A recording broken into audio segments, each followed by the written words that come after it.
tragic, wishes never heard, and it's time to change. Now you're nervous, and now you're scared. You are afraid of what is out there. Now you're nervous, now you're scared. You're afraid of what's out there. So you know, so you know, so you know.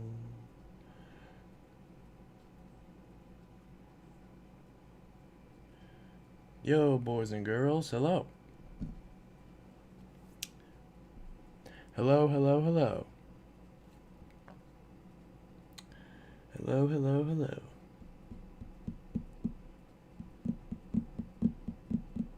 Hello.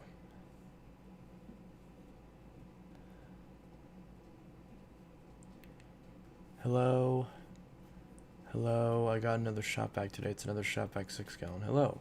Xbox Fanatic 2001 says hello. Everything Samsung Pro says what's up. Ceiling fan. Hope everyone's doing good.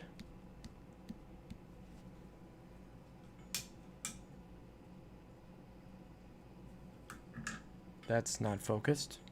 There we go. Hello, everyone. Dominic Schmidt says hello, everyone.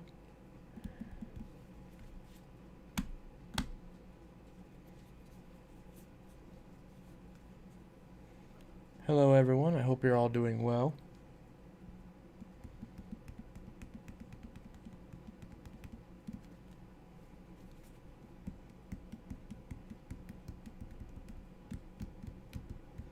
Techdoyle YT says hello. We've got 7 concurrent viewers, which is nice. Hello, hello, hello. Hello, hello, hello.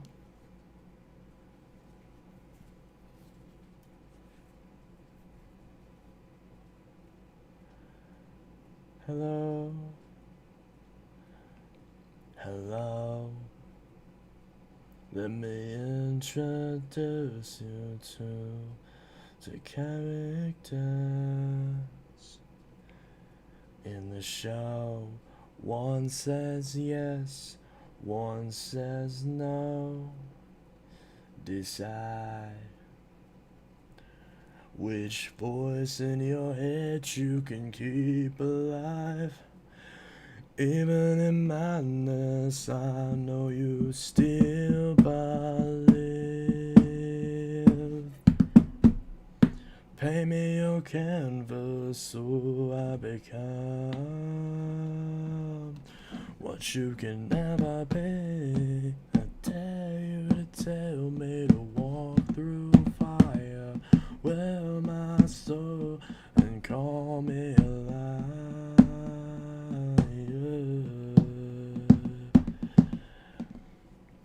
For some reason, I never got the notification until just now. Well, hey, at least you got it. Rick Hoover says, yo, hello. Hello, hello, hello. Hello, everyone. Hello, hello, hello. How is everyone doing? My videos are funny. Well, maybe they are. Yesterday I got a shark rocket at Goodwill. It's basically brand new. They used it once. Oh, nice.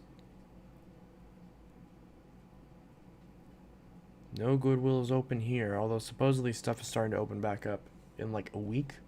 I know for my bank, the lobby will be finally open again this Friday, so a couple days from now. Which is good because I need to activate my new card. So, yes.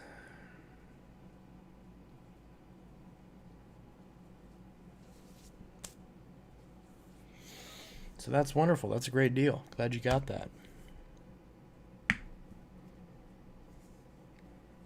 I just realized how gay my mattress cover looks. It's all rainbowy and shit. Well, that's probably how that happened. Dominic says, I love my mom. That's good. I'm good. How are you, Chance? I am horrible. um, but hopefully I'll be better. Not maybe I shouldn't say horrible. Maybe that's being a bit dramatic. I'm okay. Could be better, could be worse. I guess it could always be better and worse, but whatever. Just kind of like blah. Like I'm ready for crap to. I mean, I know the cases are still annoying, but I'm kind of just like, can we just? I kind of just want to chance it at this point. I just want stuff to open back up. Honestly, it's like, yeah. I'm wearing. I have my mask, so I won't be able to spread it to anyone else. I don't care if I get it. I don't care if I get the stupid virus. I really don't. I have my mask, so let crap open back up. And if I get it, great. I'll be wearing my mask, so I won't give it to anyone else. So just let crap open back up again. Seriously, I want to go to the park. I want to go sit down inside restaurants. I want to go on dates. I want to go to I want to go to stores without having to worry about crap. Which I mean, you'll still have to worry, but like, I want to be able to go to like GameStop and thrift stores and pawn shops again and get more stuff to fill the emotional void that's missing from not having human contact for an extended period of time.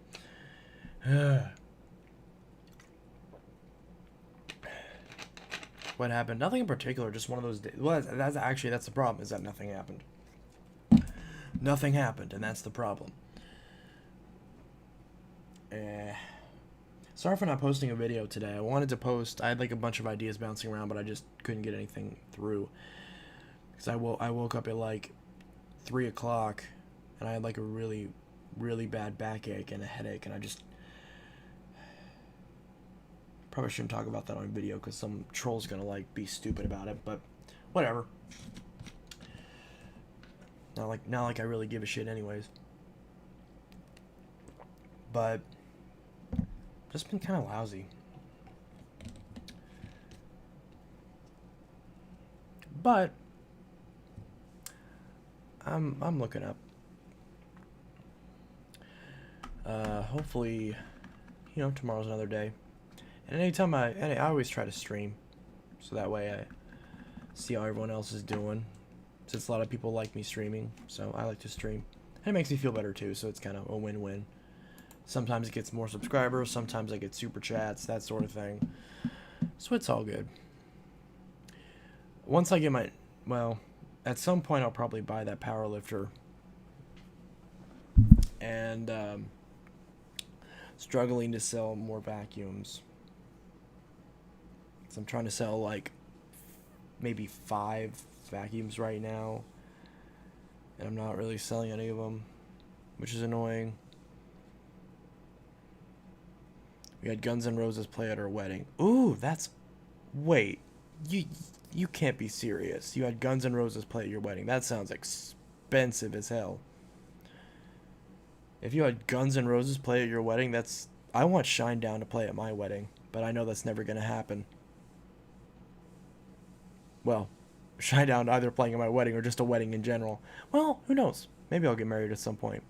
I'll do a live stream of my wedding. No, I'm just kidding.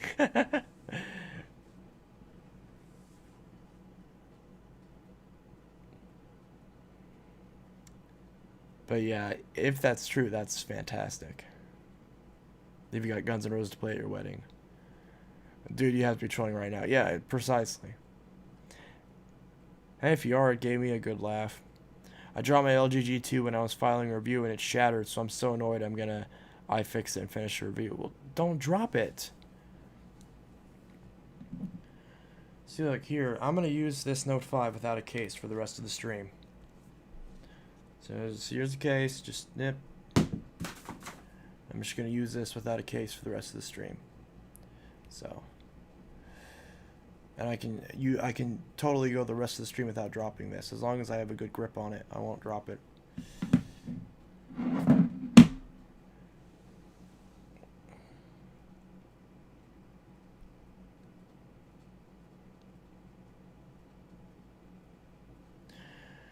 But yeah, so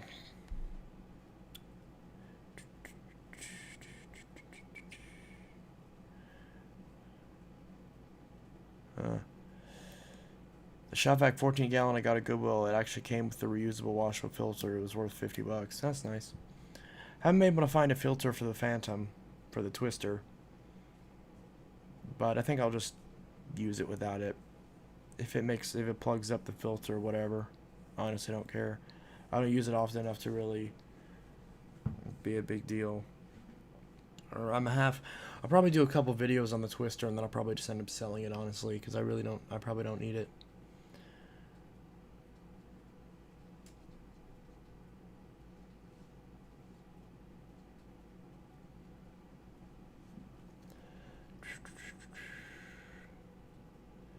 Twitter.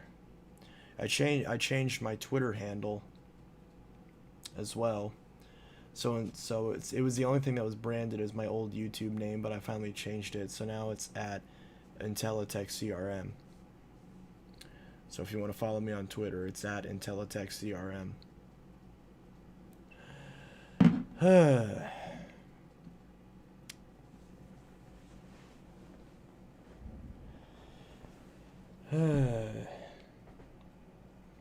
But yeah.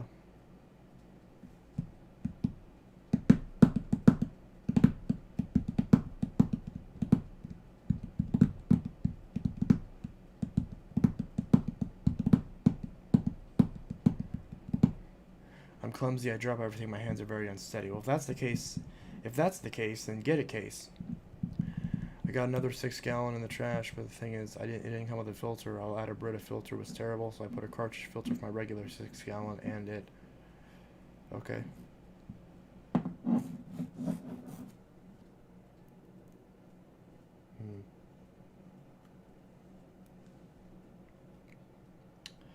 Twitter. Huh.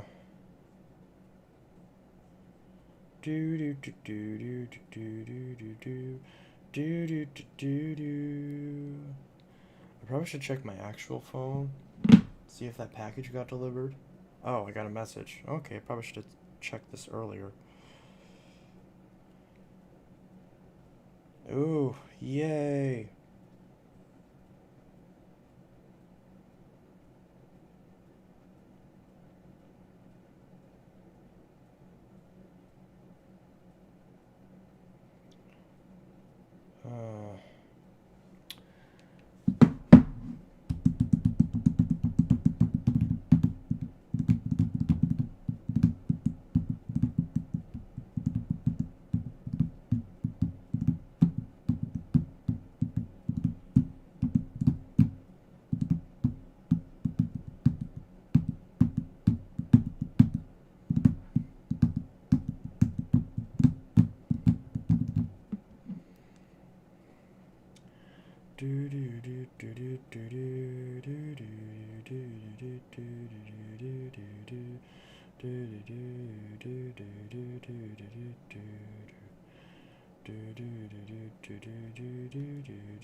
Everything's freaking crashing on this phone.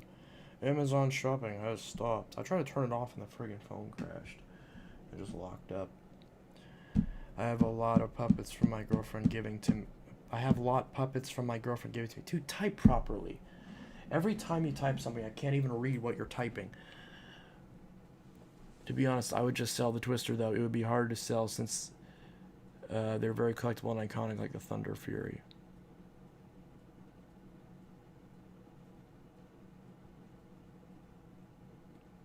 Well, I would just sell it as like a normal vacuum. I wouldn't, sell it as like a collectible. I'd just be like, hey, it's a Phantom. It works really good. And buy it. It'll clean great. 50 bucks. 100 bucks, maybe. Probably, well, I won't be able to get 100 bucks out of it. I barely got 60 out of that shark.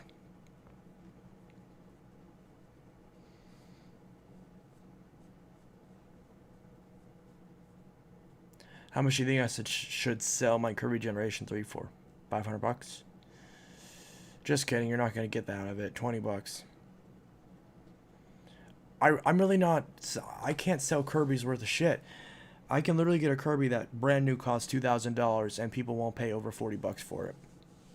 Not even. I think the most I've ever moved a Kirby for was 30 bucks. It's ridiculous.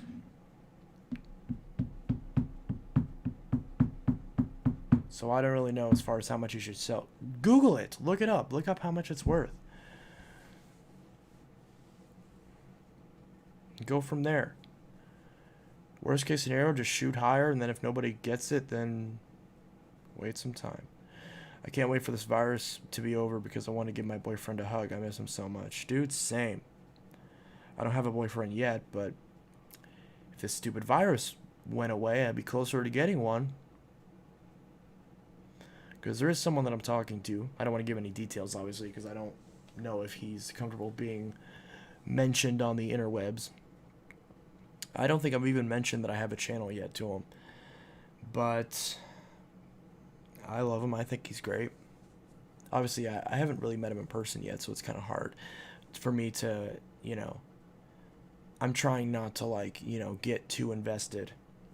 But because I've had that happen before, where I get too involved with someone before, you know, I jump the gun, essentially.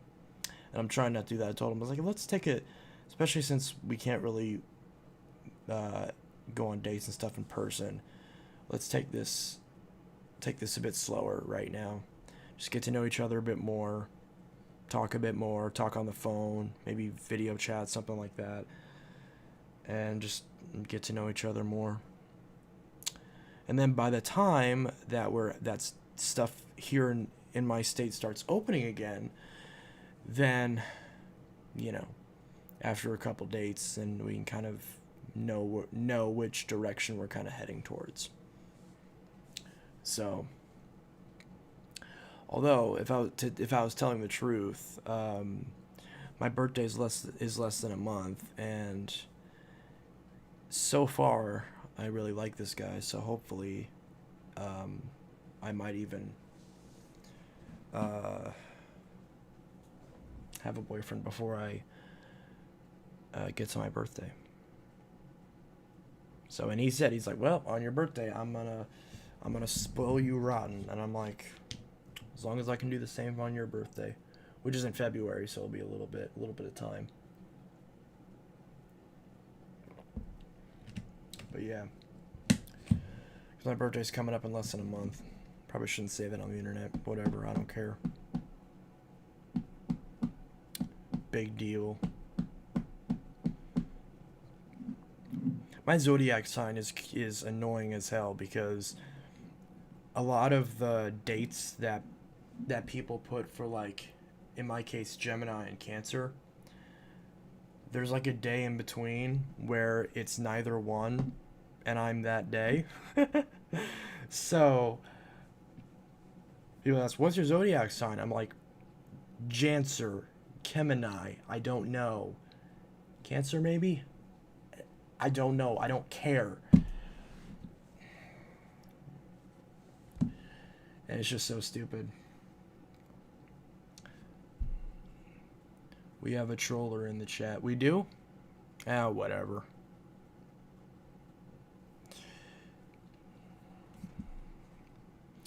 But yeah. I'm really looking, I know I don't sound as happy, but I'm really looking forward to that, and I hope that goes well. I'm just trying not to get my hopes up. So I'm just trying to sort of let things happen naturally.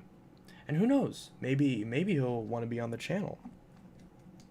I don't know, because the last person I was with said they wanted to be on the channel, and they said, don't ever show me on video ever. Granted, they were a cheating piece of shit, but, you know,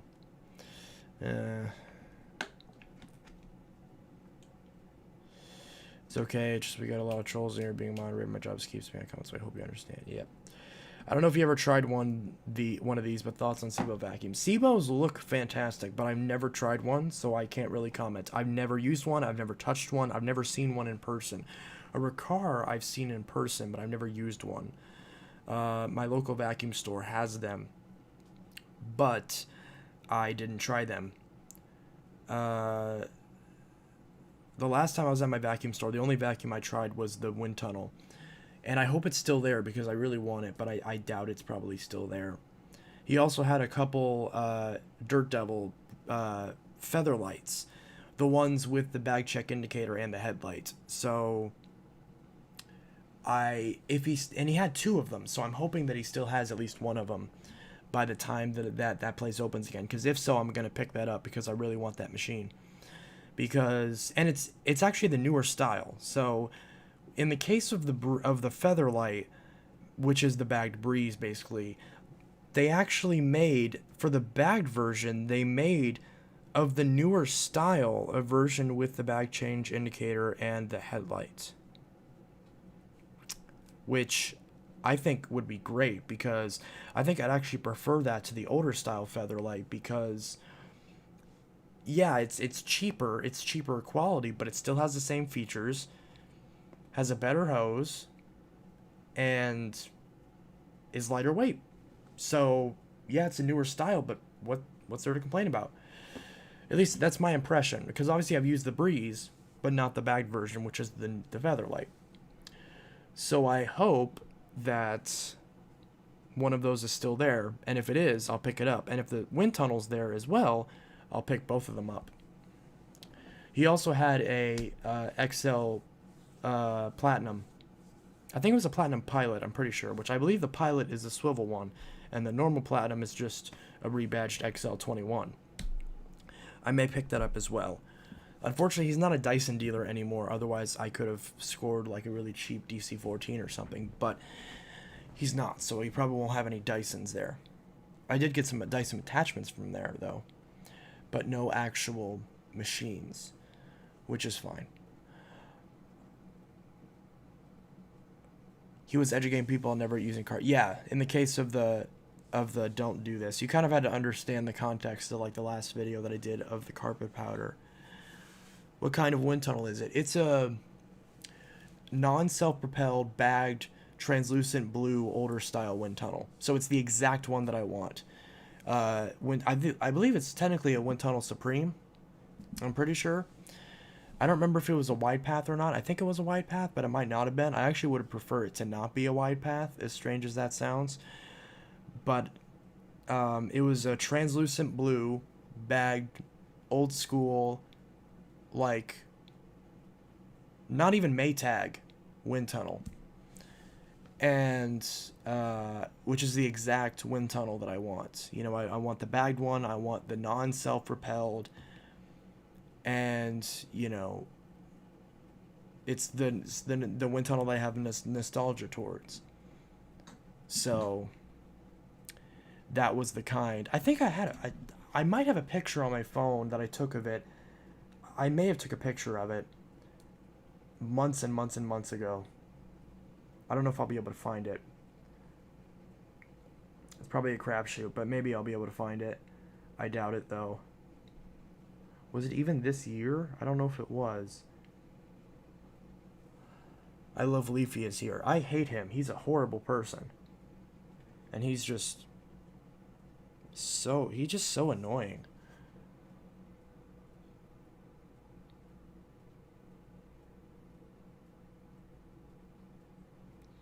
Let's see, do I have that picture of that wind tunnel? I don't know if I do or not. I may. I think it was right around this time. I'm just scrolling through my pictures trying to find it. Oh. Okay, no, so I didn't take a picture of the wind tunnel. It was back in February. Yeah, I didn't take a picture of that wind tunnel. Alright. But yes, it was the Wind Tunnel Supreme. So it was the exact version of the wind tunnel that I want. Oh, I guess Dominic did something bad. Alrighty. I appreciate you, Braden.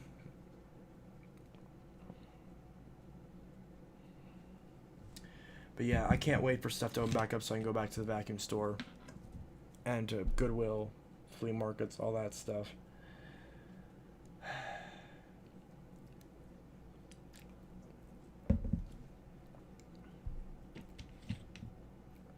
That's the thing, though. It's like, one thing I've kind of thought about is that I'm really kind of lucky in the sense of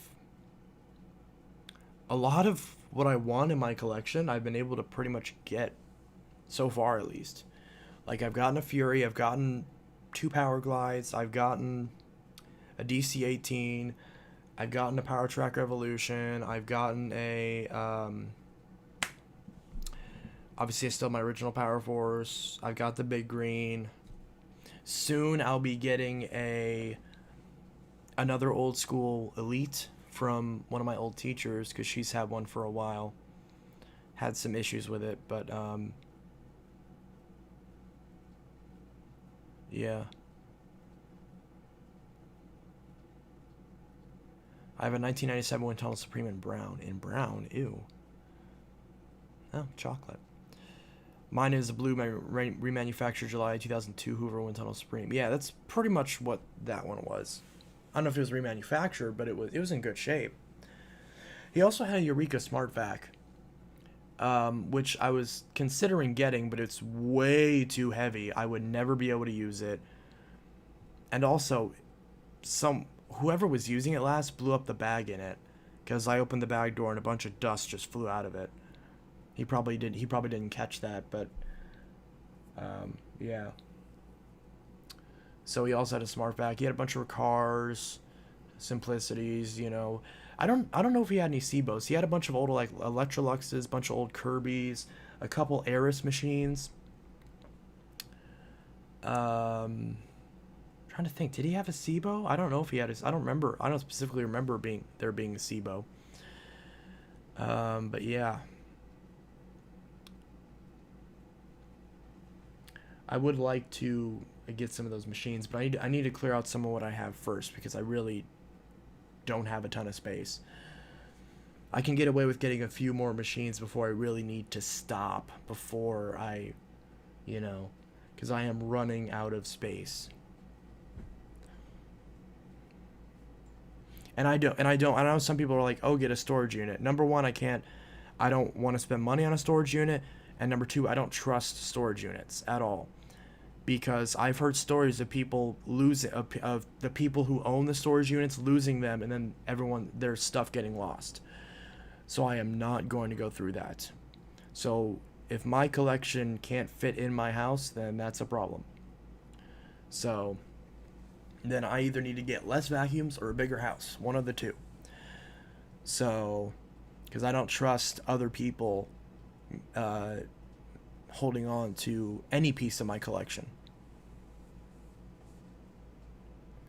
Never had a brown vacuum cleaner. Yeah, I don't think I've ever had a brown vacuum. Let's see, what color vacuums do I have now? I have yellow, blue, red, gray, burgundy, purple, all sorts of colors. Do I have any green? Yeah, of course, there's the big greens right there, so obviously I have a green vacuum. But yeah, so I can't wait for that store to open up so I can get some of those machines. But yeah. Also, Cameron just got the CleanView 2 Deluxe finally today. So, since it arrived safe and sound, I'll ship him the 3522-R. The 1997 Wind Tunnel is actually a wine color. Ooh, that's nice. That'd probably be the same color as the Powerglide Platinum. If I was a vacuum manufacturer, I'd make a rainbow-themed vacuum. Ooh. Well, obviously you know what brand should sell a rainbow color vacuum, right? Of course, Dyson.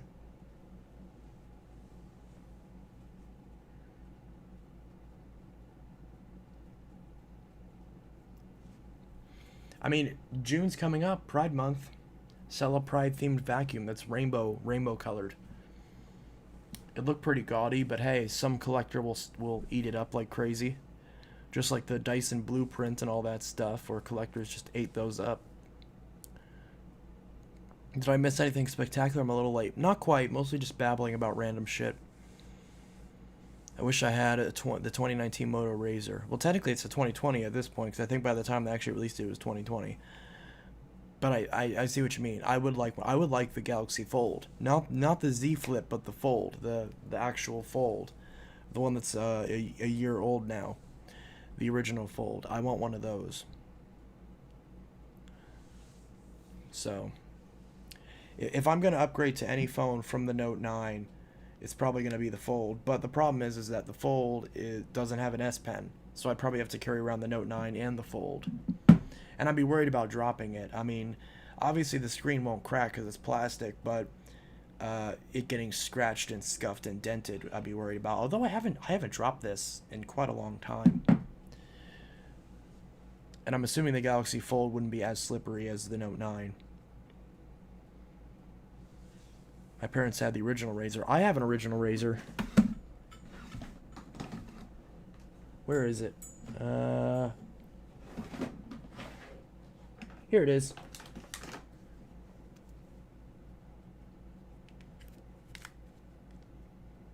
I have an original one. So yes, I still have this original one. It's in silver, which is a really nice color. I know my mom had one of these in hot pink many, many years ago. She had hers on T-Mobile. Ugh. Low battery. Oops. It's probably going to die pretty soon. Look at that wallpaper. I would like to get the new Moto Razr just so I could do a comparison video between this and the new Razr.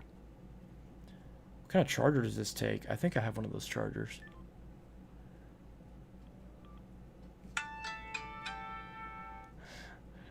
That's cool.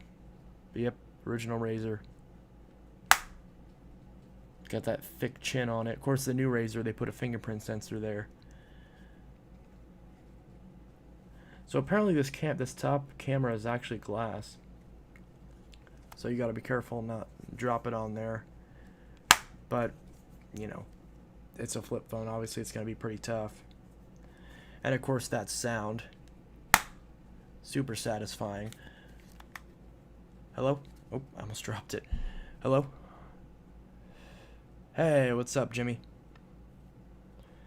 Yeah. That was Justice League issue number 2, actually. The one with the burgundy case on it. No. I said behind the turtle. Hold on one sec. Yeah, I said underneath the hamster cage, right on the left. It's next to the DVDs of The Cosby Show. I know, but Jeffrey didn't want me to throw those out. Okay, yeah, the bottle collection's right next to it, so I want you to place the case of magic erasers right on top of that, okay? Perfect. Thanks, Jimmy. You take care. Did you know that the 2020 Moto Razr has a retro mode? I did know that. Theirs are both silver too. Nice. Oh, they got matching? That'd probably be confusing because you wouldn't know. That reminds me, back whenever I had my Note 5, my dad had the same Note 5. We kept getting our phones mixed up. Even now, sometimes we get our phones mixed up, even though I have the blue Note 9 and my dad has the purple, because sometimes if it's face up, I may grab his by accident. One thing I know is that his doesn't have these always on display, and it has a screen protector on it.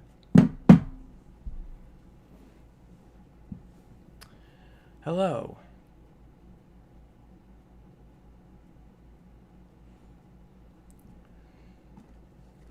I forgot I even had these. Cheeseburger Pringles, huh? That's interesting. Potato crisps. Did you see my earlier message? Today I vacuumed the area rug with my Kenmore Whisper Tone upright and the filter cover clips busted off, similar to your Phantom Twister. Gonna need to super glue it back. Oh, that's not good. One person said to just tape it on, and I'll probably just end up doing that, since I can't seem to find another filter cover anywhere.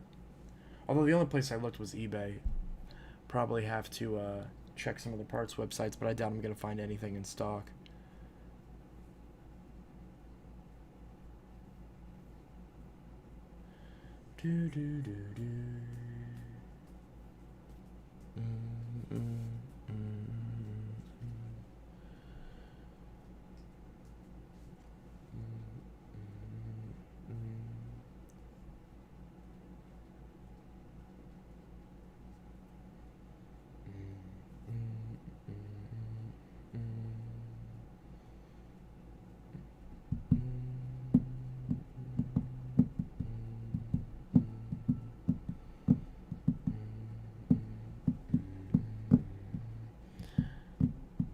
I like your videos in the daylight. Oh, sorry.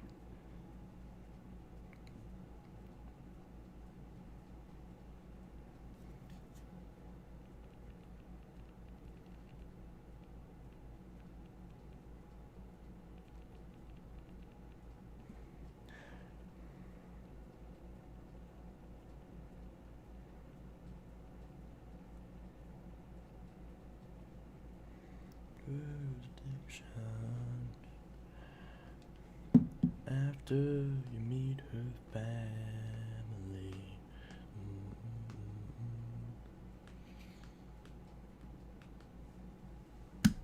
Now I want Pringles. Sorry, you guys made me hungry. Oops, I just had a salad. I'm not going to throw it away because it works fine, but it's kind of crappy that it snapped off. Guess maybe from lifetime stress of air pressure. Possibly.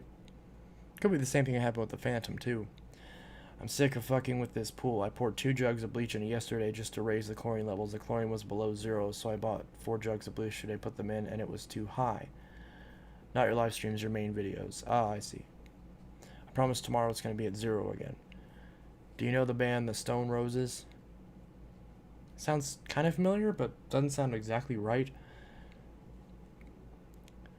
I know the Rolling Stones. I know Red Sun Rising. I don't know why that made me think of Red Sun Rising. You know, I guess I might as well. When do these expire? I bought these a while ago. When do these expire? I don't want to bounce them around too much. Best Buy, December 12th, 2020. Huh. Interesting. Fool's Gold.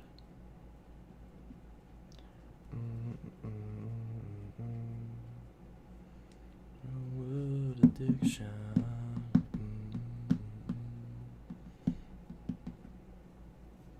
She never knew word addiction in certain company.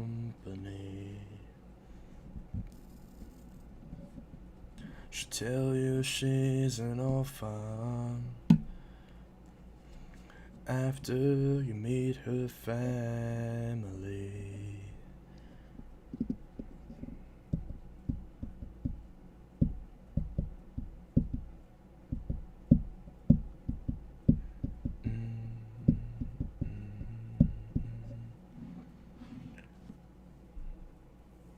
You know, I still think it's odd I've never had a Dyson. Like, I see people like you find them all the time. How come I've never had one? Just haven't found one yet. I mean, I don't particularly like them, but I at least give them a try. Nothing wrong with Dysons. Yeah, Dysons are great. I mean, yeah, they're not amazing, but they're also bagless, so obviously they're not going to be amazing. But for bagless machines, they're pretty good. They're pretty much some of the best bagless machines you can get on the market. Especially compared to the likes of, you know, Bissell and Shark and all that. Which older style Power Force bag do you want? Like, which model or color? Obviously the 3522, that's the best one. And that's been around the longest, so it's probably going to be the easiest to find. In terms of just sheer numbers. It's just a matter of, you know... Like, just because I find a Dyson doesn't mean that Dyson is easy to find. It just means that I happen to find one. My favorite new one is the 7Y7V 1398. It's not exactly new, though. I guess you mean new as in, like, from the last decade instead of the previous decade. Because, I mean, the Power Force has been on the market for 18 years. My favorite new one is the 7Y7B 1398. Yeah, I still haven't even ran mine yet after I repaired it. I'll probably do that in a video. I didn't know that, so I guess don't light Pringles on fire. Well, yeah, definitely don't light Pringles on fire. Newer one, I mean. Oh, newer. Yeah, newer, yeah. I mean, yeah, because at least you get the stretch hose. Although you can always just stick a stretch hose on one of the older models. probably the better thing to do. Probably just get a 3522-5 that has the back change indicator and the headlight and just stick a stretch hose on it. I've had people tell me to do that, but I like to leave it original. I have a DC-25 and I currently own a DC-41. Those are nice ones. I would like to get both of those. A DC-25 and then either a 40 or a 41. I think the 41 is much more common.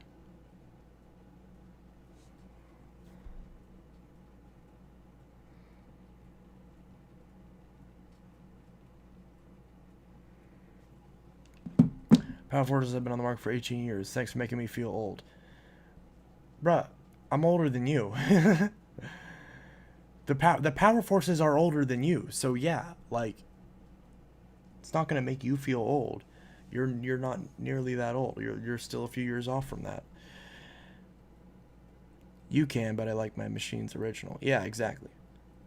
Stretch hoses look terrible in Legacy Bag Power Forces. But the Legacy Bag Power Forces look the same as the newer ones. It's the same design.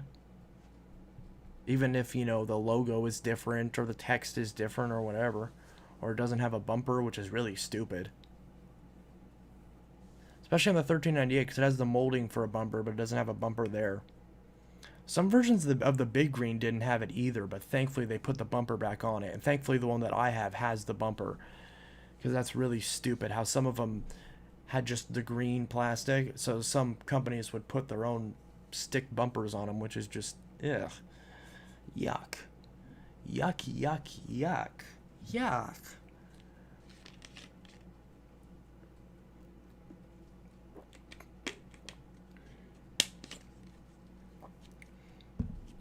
Also, someone said that the attachments from the 07, 14, 18, 17, all that crap should work on the 15. Does not. I just tried it. The 15 is a thinner connector. So I need to find separate tools for the 15, which is annoying and makes me annoyed that you can't, that I might just, I don't know if I'll sell the 15 or not. What do you think of the Ricardo Superlight? I really love it. It's like an improved Oric in 1,000 ways. You mean Ricar Superlight? I'd love to get a Power Glide Platinum. Yeah, definitely. I'd like to get another one.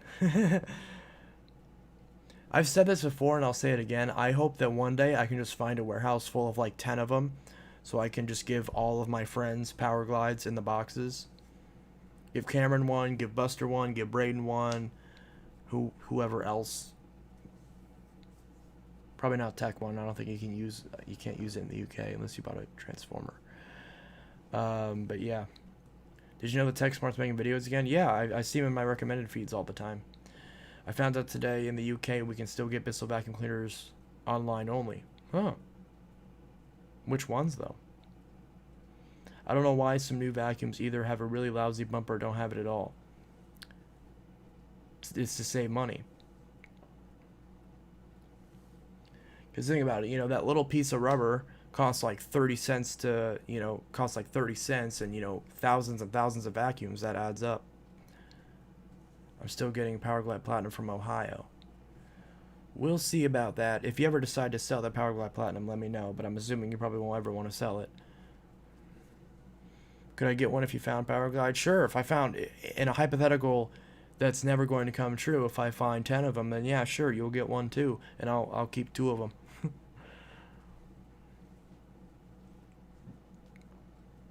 Actually, to be honest, if I got 10 of them, I'd probably sell mine and then keep the ones, and keep 2 of them that are in the box.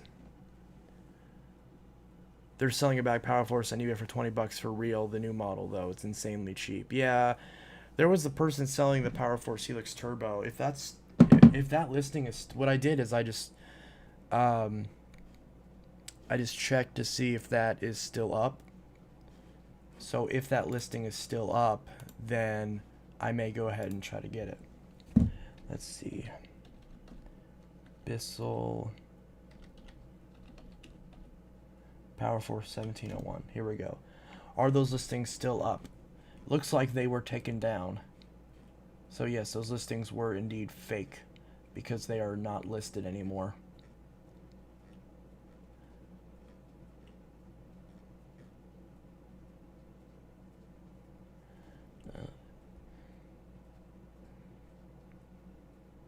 drove by myself for the first time. Hello.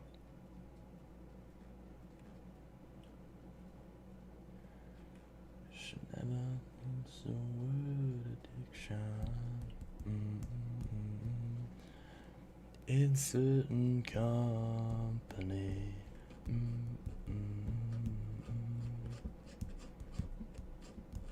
From the little boy. Are you still getting a 6594? Yes, I am. As soon as I ship the 3522-R to Cameron, he'll be getting me the 6594. Or maybe cross ship, I don't know. Either way, I'll be getting it decently soon. Things too good to be true, am I right? Nope. Or you mean the ones that are that cheap? Yeah. Those are obviously scams, hence why they got taken down. So now the cheapest one that I can see is like, here's one for 76, here's one for 80, here's one for 70, here's one for 150. Ugh. Here's one for 100. That's ridiculous. Can never get a good vacuum under 40 or so dollars except some Goodwill finds. Save up 20 more bucks and buy a bag Power Force.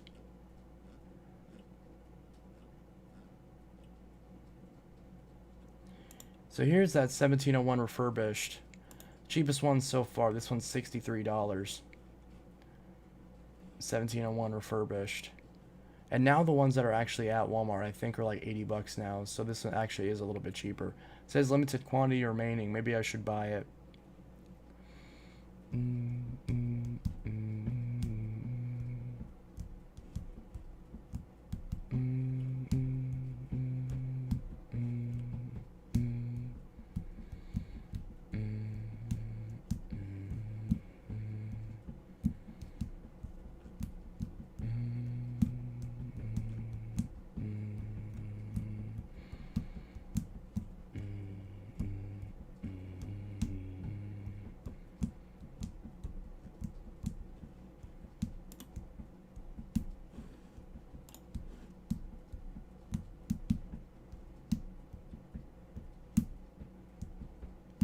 You ought to buy a rewind.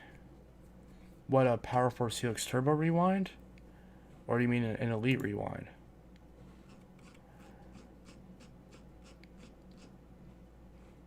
I don't really want a rewind.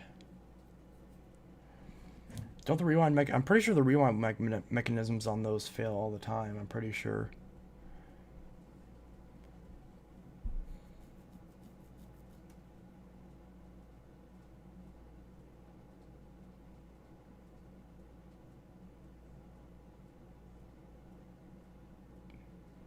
Power Force Helix Turbo rewind.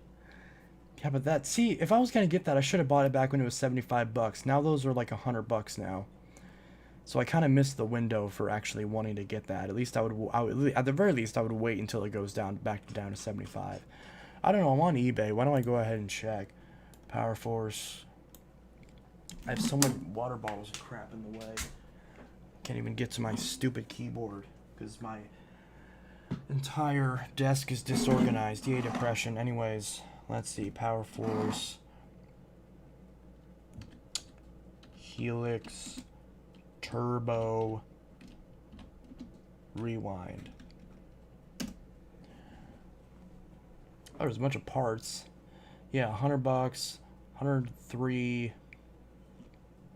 104. Okay, if you call a vacuum a sweeper, I don't trust you. I'm just being honest. I've said this for years. If you call it a sweep, $220. You got to be kidding me. 114.94, 160. People are on crack. There's a turbo brush. I would like to buy the dusting brush off this just so I can have one of the dusting brushes in every color. Which I believe every color the brush has ever come in is black, white, blue, purple, and green, and red. Pretty sure that's all the colors they've come in. Let's see, Power Force Helix Turbo Rewind. Yeah, so on here, let's try Wally World. I don't think they're on Amazon. I think the only one on Amazon is... there it goes. Oh, yay, underwear and couches and floaties. Poolside picks from $10. Wonderful. Oh, you don't got that stupid COVID message at the top of the screen anymore. These Pringles are in the way. The rewind mechanism on my Elite still works fine, but it's starting to die out. Yeah. Bissell. Hoover Tempo. Did I search for tempo? Oh, yeah.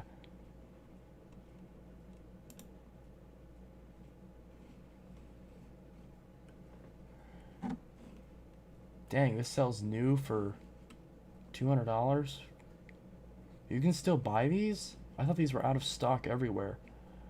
Wow. I guess Walmart still has some stock of these? That's interesting. Huh. I didn't know Walmart still had stock of these. So why is this so much more expensive than the Elite? Huh. Because the Elite's not on here. That's interesting. Tempo does got discontinued. Yeah, that sucks. I know it did. That's why I was looking for it, because I thought, hey, can I find somewhere that still has old stock of it? Yeah, so the Helix Turbo went up to $68. It was $60, but it's still on rollback, but just not on as much of a rollback. The Compact is supposedly on a rollback, but like, what's it on a rollback from? What was the original price? Oh, so normally $50? These are $50, really? That's too much for that, honestly. And that's $54. Well, I guess if that's the case, then buying the Turbo for $4, you get a turbo brush. Whereas if you buy the turbo brush by itself, it's like friggin' $30. It's ridiculous. Well, that's $189. I could probably raise the price on my D series that I'm selling, because I'm selling it for like $60.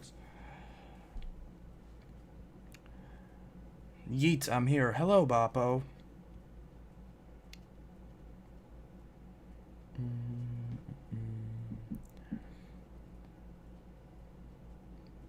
Did you know Amazon still has the original page and reviews for the Hoover Breathe Easy?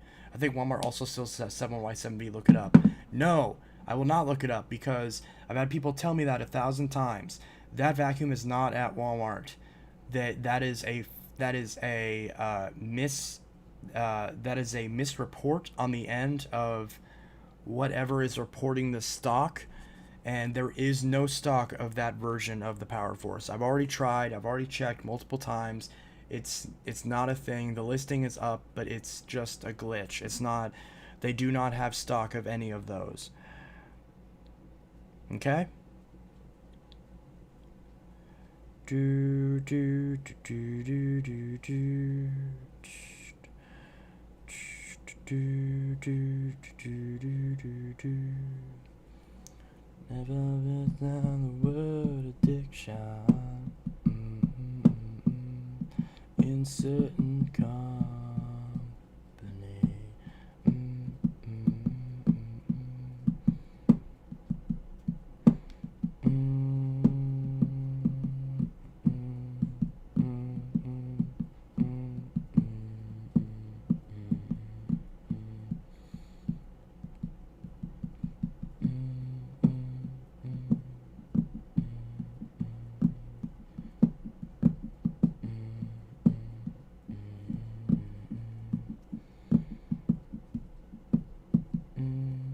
I got a notification from GameStop.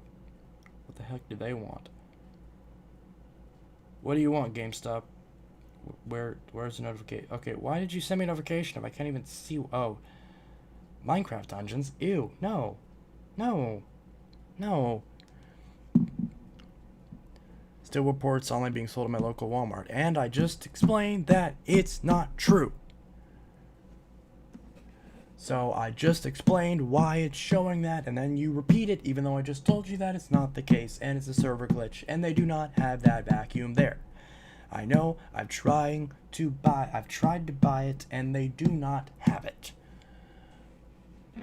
My boyfriend's having a panic attack. I'll be back. Okay, good luck. Sounds like someone on Walmart's web design team needs to do a better job, LMAO. Yeah, precisely. But I want to screenshot this because if that's the case, then hopefully if I screenshot this, I'll be able to actually get that. Addiction. In certain company.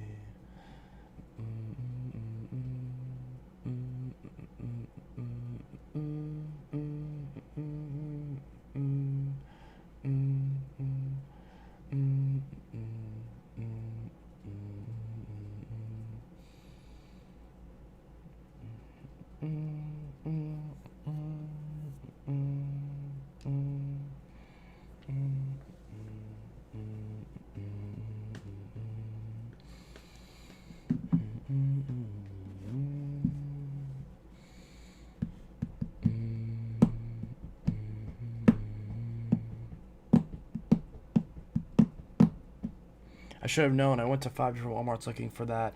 They said they had them in stock, and the workers were like, "What are you talking about?" Yeah, exactly. Well, you would think after 5 stores you would have figured it out that they don't have it. I want to hopefully find another Hoover Soft Body Elite someday. My personal favorite of the series. Yeah, I've had a lot of the soft bag Hoovers, but honestly, I prefer the hard bag Hoovers. Walmart corporate needs to think better. I don't think it's corporate. I think it's just an issue. It's just a glitch. It's a server glitch with the website. The servers are drunk all over the place right now because of this stupid ass virus. Don't be mad at them. Like, see, like this is, and it says new too. Obviously, this is a glitch. This is not price for in-store purchase only. This is all garbage. They don't have this. It says in stock, but it says in-store purchase only. They don't have these. They don't have these. They do not have these. This is a glitch. This is a 2013 model. They don't have stock of these. This is bullcrap. This is a glitch. This is a glitch. This is not real. It says 2 left. I tried to buy one. They didn't have them. It's a glitch. Okay? Got it? It's a glitch. They do not sell this. At all. Yeah, on mine it says there's 2 left. That's not true. Not true at all. I've went to this store. There is no 71Y7V Power Forces. Every time I go, they're just like, we don't know. This is obviously a glitch of the website, and they tell me to buy the new one. To buy this one.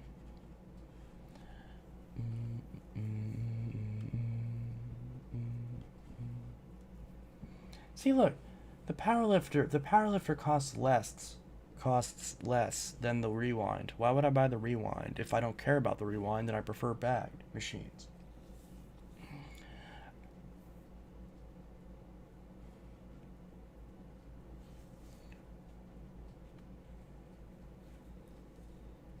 When I looked online, it said they're available for free pickup, so I wonder what would happen if you try to order one online for free pickup. You can't. You literally can't. That's not an option. It says price for in-store purchase only. You can't do any sort of online purchase or pickup because this website is saying we don't know. The stores supposedly have them. So and the stores don't. So it's just a not mischaracterization. It's just a misreporting of the stock. So it's crap. They have a bad canister. So this is on rollback. It's normally $95. This is normally $98. Actually, so normally the powerlifter is a little bit more expensive than the Helix Turbo. This has a longer cord, but this has a 25 foot cord, and this has a 30 foot cord.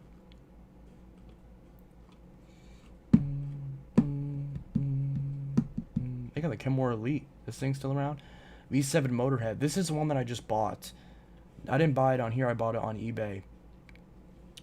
And I bought it for about $200. And I didn't get it. So that's frustrating. Some of these guys want more than what Walmart wants.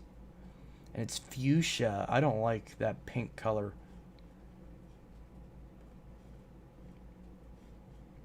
I like the old style Power Force bag. Yeah, everyone does.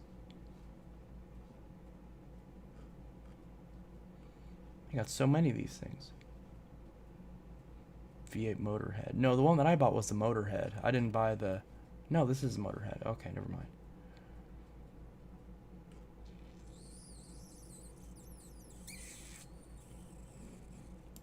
Dyson light ball.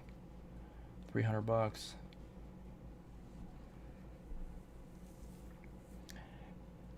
It would have to... It would have to be a web designer in corporate. They likely restored an earlier backup, and they restored too much, including some that they missed, which could be partially system administrator fault. Oh, there you go. Well, it's probably never going to get fixed, so just know that... Oh, $170? This is actually cheaper than what it is on eBay.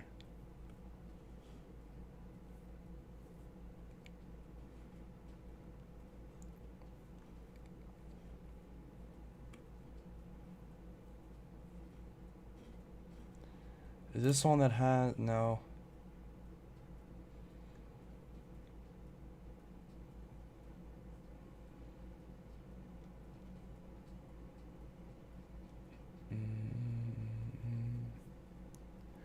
Some items that are listed on the website, like games being out of stock or TV discs being out of stock, are sold in my local Walmart.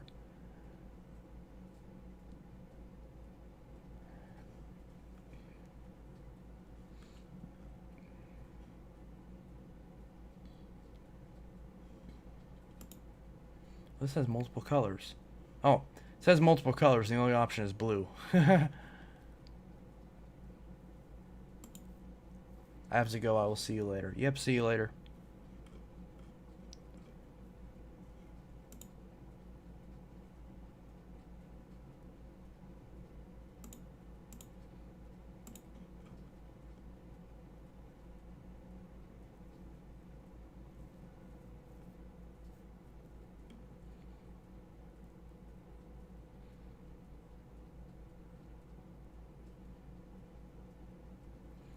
Do do do do do do do do.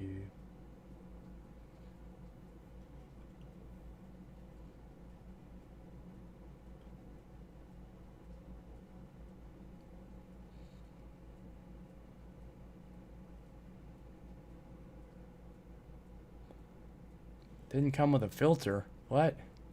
How the hell do you refurbish a vacuum and forget to stick a filter in there? Well, actually, I've done that before. So I guess I can't. I really have no room to talk, do I? They got the yellow one. Ew. And they got the... That's the ball multi-floor. This is a light ball. So I guess the white one is cheaper.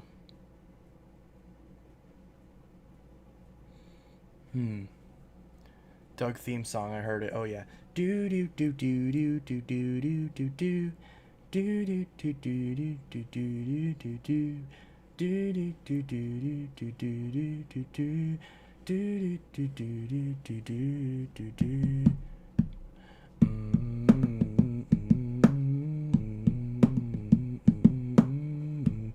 You know you need to fix when you fall down. You know you need to find a way to get you through another day. Let me be the one to numb you out. Let me be the one to hold you, never gonna let you get away. The shoulder you cry on, the dust that you die on. I can be a painkiller, killer, killer. You love me till it's all over, over. 'Cause I'm the shoulder you cry on, the dust that you die on. I can be a painkiller, killer, killer. Ooh, Dyson home cleaning kit. See, I have the stiff bristle brush, but I don't have the multi-angle brush or the soft dusting tool. And I do want that multi-angle brush because that'd be great for cleaning my ceiling fan.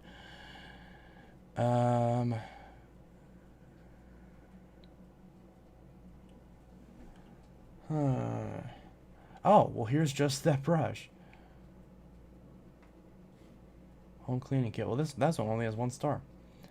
So it's $15 if I want this multi-angle brush. It's It's normally $34. Actually, yeah, because I looked on Dyson's website and they want 35 bucks for this tool, which is ridiculous.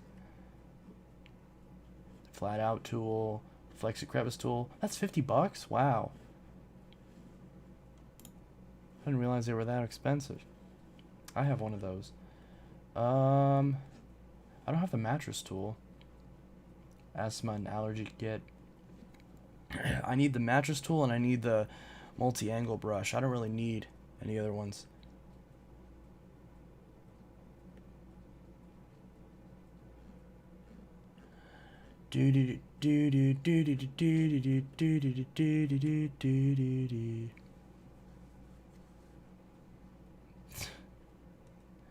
Weird brush angle. Not sure what this brush was designed for. Maybe to clean a ceiling fan. Weird brush angle. You just answered your own question. Why did you give it 1 star if you bought it and you're not sure what its use is? Why would you rate something 1 star because you don't know the usage of it? Why did you buy it? What is wrong with this person?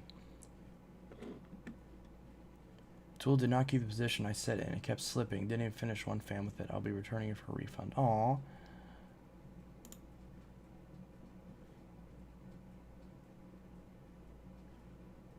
Huh.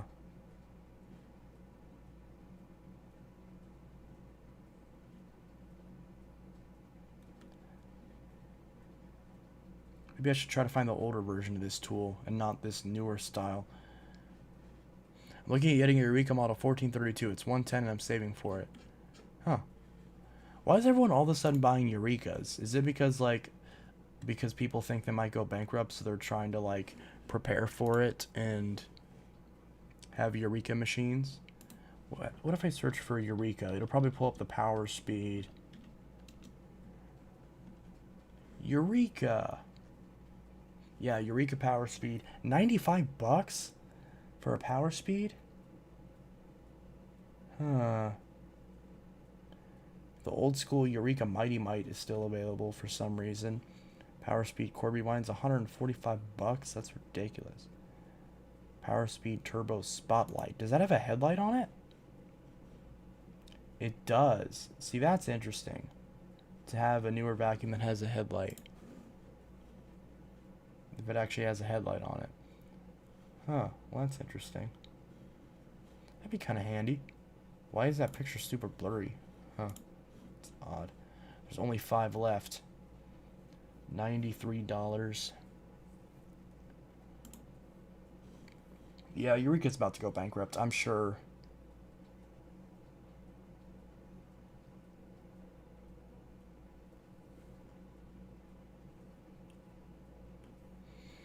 They'll likely get it in their ticketing system, process the order, find out they don't have it, and then cancel, refund your order. Yeah, that, or maybe they'll just... I mean, it's entirely possible that they'll just go ahead and send you the current version of it, you know, the new Power Force, since they're marked at the same price. So I think that's possible too, because I might just be like, it's just a vacuum, what the hell, just send them the new one so we don't have to cancel the order. Oh, what's this? You can buy a Sanitaire? An old school Eureka Sanitaire? It's weird hearing, like, saying old school at this point. So that's interesting. 182.92, huh? Page is glitching.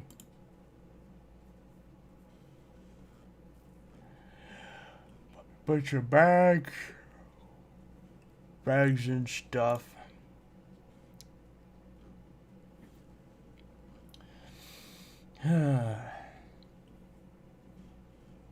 Airspeed unlimited, what? Oh, it's out of stock. Okay. Hoover Total Home, Power Force, Navigator, lift away deluxe. And then a crock pot. And then a crock pot out of nowhere. I already have a crock pot.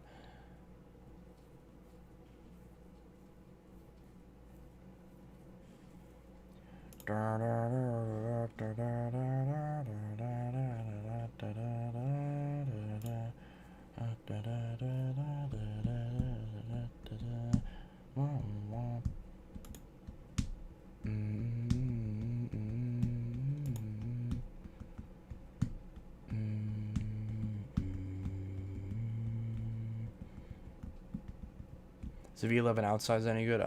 How the hell should I know? I can't afford one. Did Did you ever find out about the Rubbermaid on eBay for $400 is still there? Well, I did. For a while, it was still there.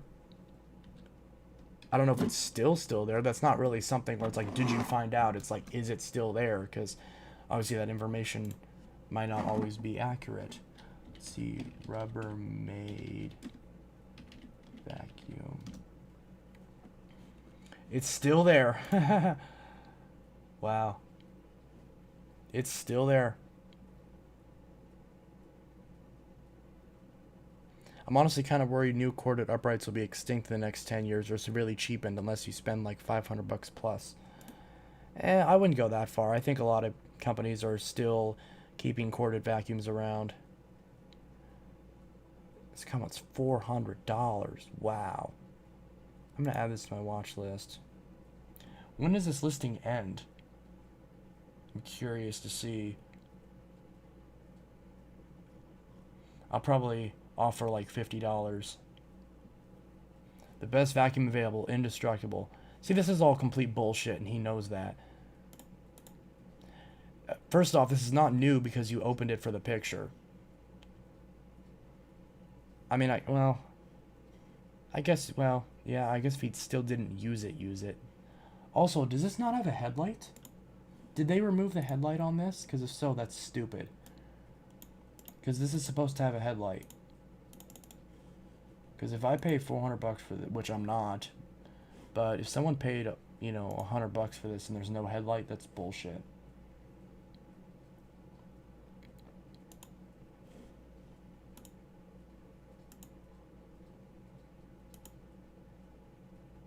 So it's a Cleanview Power Track with a slightly longer cord.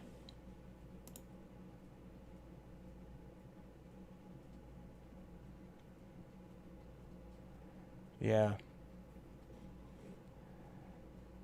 So I'm probably sure as hell not gonna buy that. Message the seller. Well, what should I ask him? It's like this one. This isn't like an actual Rubbermaid.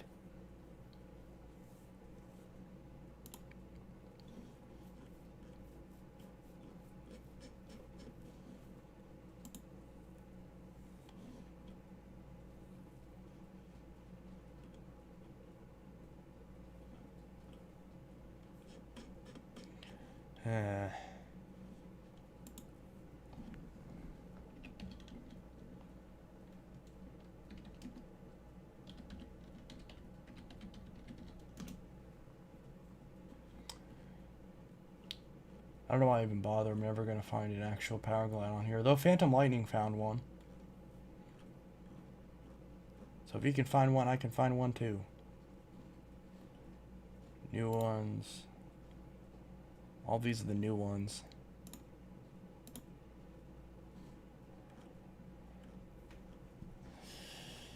Ask if you'll do like 120 or something within your price range and more reasonable.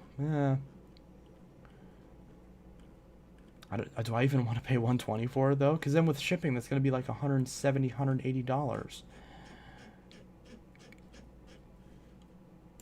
I offer like 100, maybe. If he would take 100, I would maybe do it just for the novelty of it. The Rubbermaid one is a Maxi Glide BLS. I know, I can clearly see it right on the listing. Like, it literally said it right on the listing. Like, you really think I missed that? Sorry if I'm getting, like, irritable, but I hate it whenever people tell me, like, obvious stuff. It's like, did you know this is this? It's like, oh, really? I'm not stupid. Braden D is a V10 Absolute with a soft roller, good vacuum. I think you know a lot about vacuums. Yeah, the V10 Absolute is probably pretty good. Like, well, I know the soft rollers are really good. But I've never used the actual V10 myself. And I don't think he's used one either. And I can look at Wally's page. They're using JavaScript. Also, is a fun thing to do. Walmart.com SW unregistered.js. I'm going to copy that. And I'm going to paste that. Hopefully that's nothing. That better not be anything illegal. Oh. Well, this doesn't look right. Yeah, it looks broken.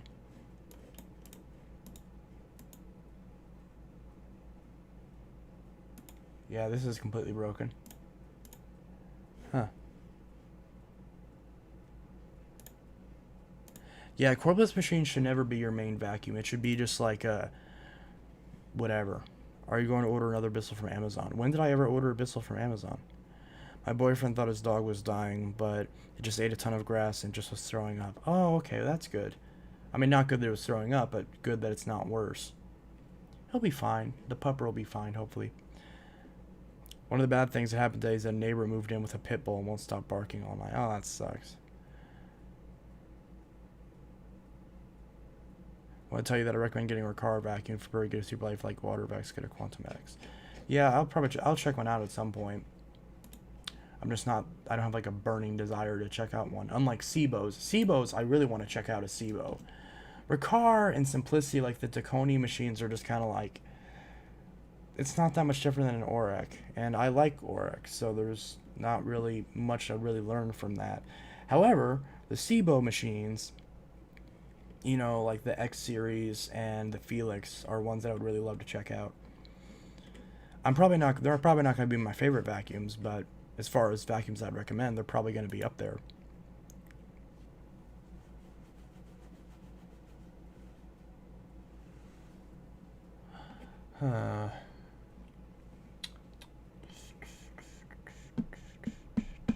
Brayden D says, anyways, I think I'm going to go. Alright, dude, you have a great rest of your night.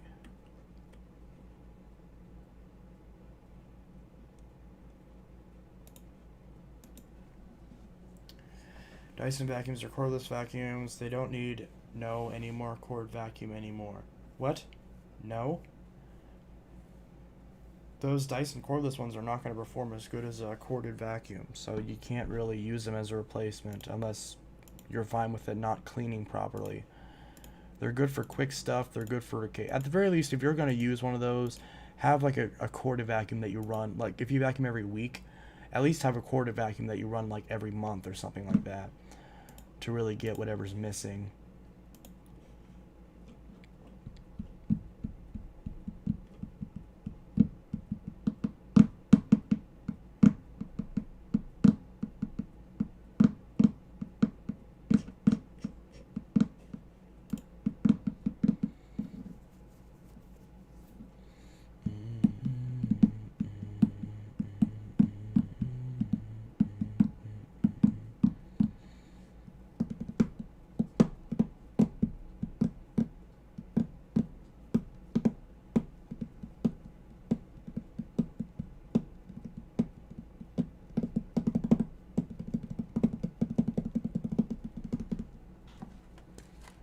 I should probably eat these. Anyway, guys, since it's 10 o'clock right now, I'll probably go ahead and sign out. My grandma's been using this coil size for almost 2 years, and I used my Bissell Helix something, and the dust cup got full 3 times. See, precisely, because cordless vacuums don't have the power to replace a standard upright corded vacuum. Really like the XL21 design. I do as well. Anyway, guys, this is Inteltech Studios. I'll see you guys in the next video and or stream. I hope you guys have a great rest of your night. And I hope y'all take care. And there's a Sebo Felix on eBay. Ooh. 125 bucks. Oh, 500 bucks, 300 bucks. Someone have parts. There's 230, 699, 200, 849. You said there was one for 100 some. There's 140 for canister, 849. These are expensive. 125 for canister. I don't want a canister. I don't like canisters. Felix. 155. Ooh. It says read. That probably means there's something wrong with it. Sebo G1.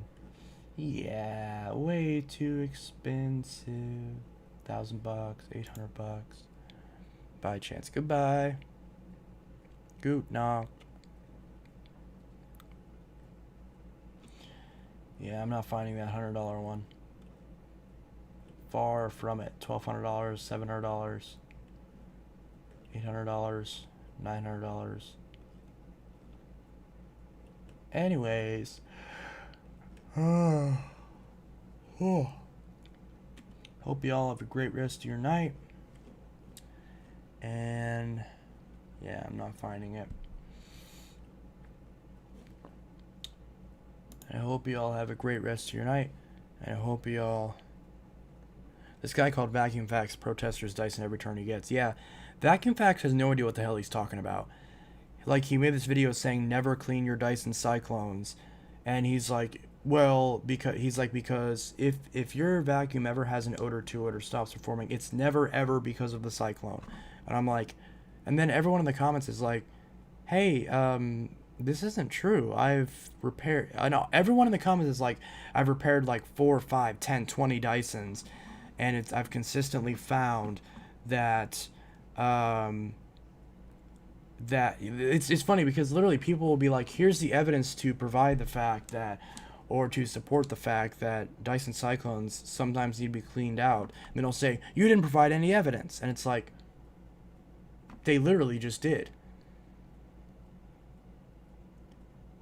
And it doesn't make any sense because it's like, one person said, oh, you're just doing it for the views. And he's like, I'm not even monetized. And I'm like, well, then what the hell are you doing then? You're just... And plus, anytime someone has their channel set up to where you can't see the number of likes and dislikes and where you can't see the number of subscribers, that's how you know that they're not serious, because they're refusing to for there to actually be a just like an actual like consensus. Because obviously if anyone looks at that video and they see the fact that it has, 2 dislikes and 7,000 dislikes, then yeah, that people are going to realize, oh, this person's probably not... I'm not going to say he's stupid or anything. I think he just isn't educated on that subject. He hasn't fixed enough machines with that issue to actually understand the reality of the situation regarding the issues with Dyson Cyclones. And the thing is, there were some parts in his video that were accurate. In fact, what the hell? Let's just watch the video right now.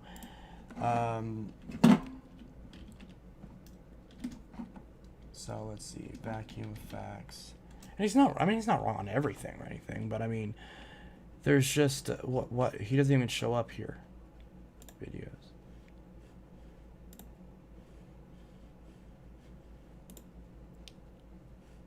Like, look at the way that this channel is dedicated to busting myths and clarifying nonsense testing often seen on YouTube about the principles of vacuum cleaners. Hopefully it helps people understand what makes a good vacuum to make informed buying decisions. There's also the odd review on here. And so, like, it's just so, like, condescending and, like, haha, I know exactly what's correct. And it's incredibly unprofessional. And, again, you're calling it Vacuum Facts when, again, like, you can't see how many subscribers he has. Where's his...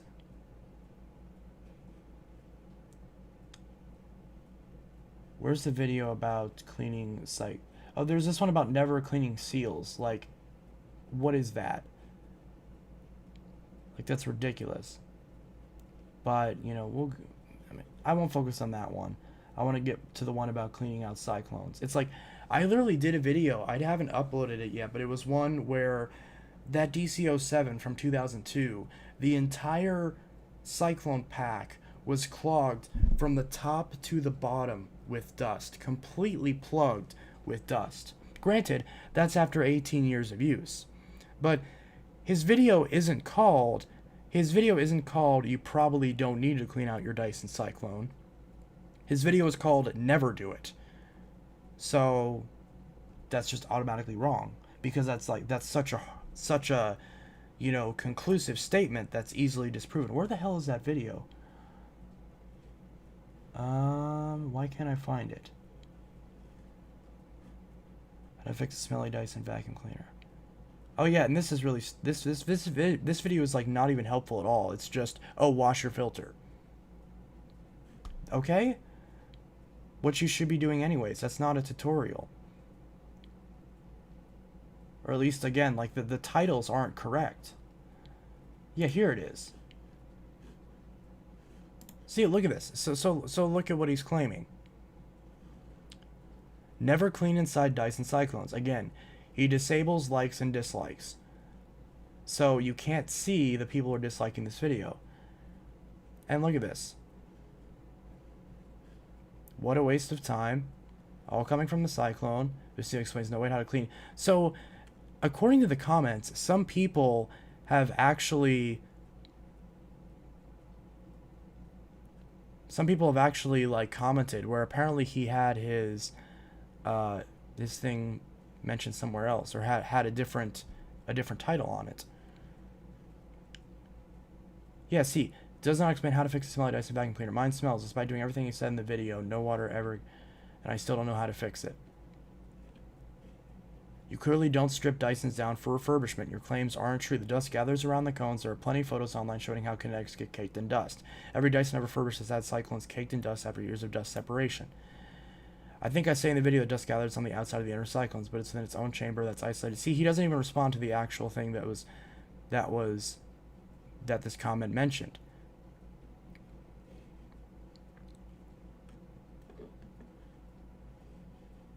Can you evidence this, or is this just your unsubstantiated subjective assumption being misleading and masqueraded as fact? He uses a bunch of these like big words to sound smart, but it's like he's actually not saying anything. You're welcome for all the clicks. Yeah. And then he says he doesn't monetize.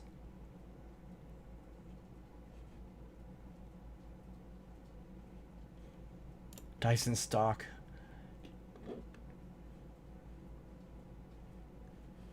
See, look at this. He's just like he's just an asshole to every single person who comments.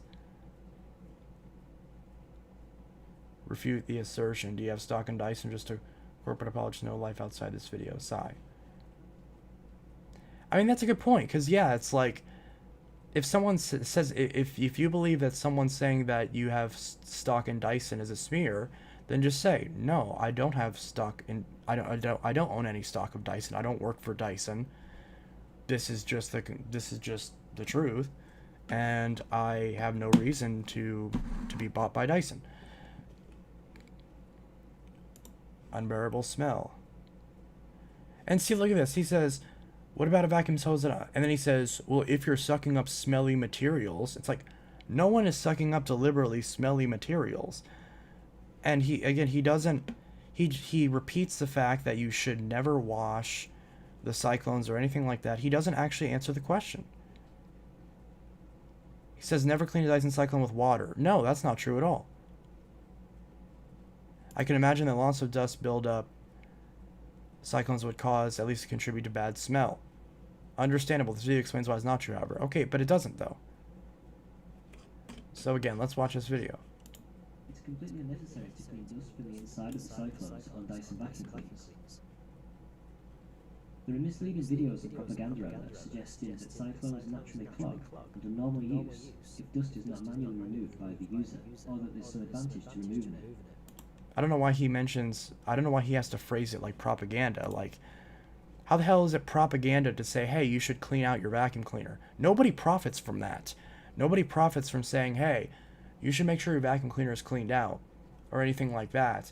Because again, that's not something that you can just say. Now, some people might make the argument of, well, if you tell a customer that their Dyson needs the cyclone cleaned out, then that'll incentivize them to get a repair that they don't need, if you're under the impression that cleaning the cyclone is unnecessary. I'm like, yeah, but the customer isn't going to do a repair unless their vacuum isn't working.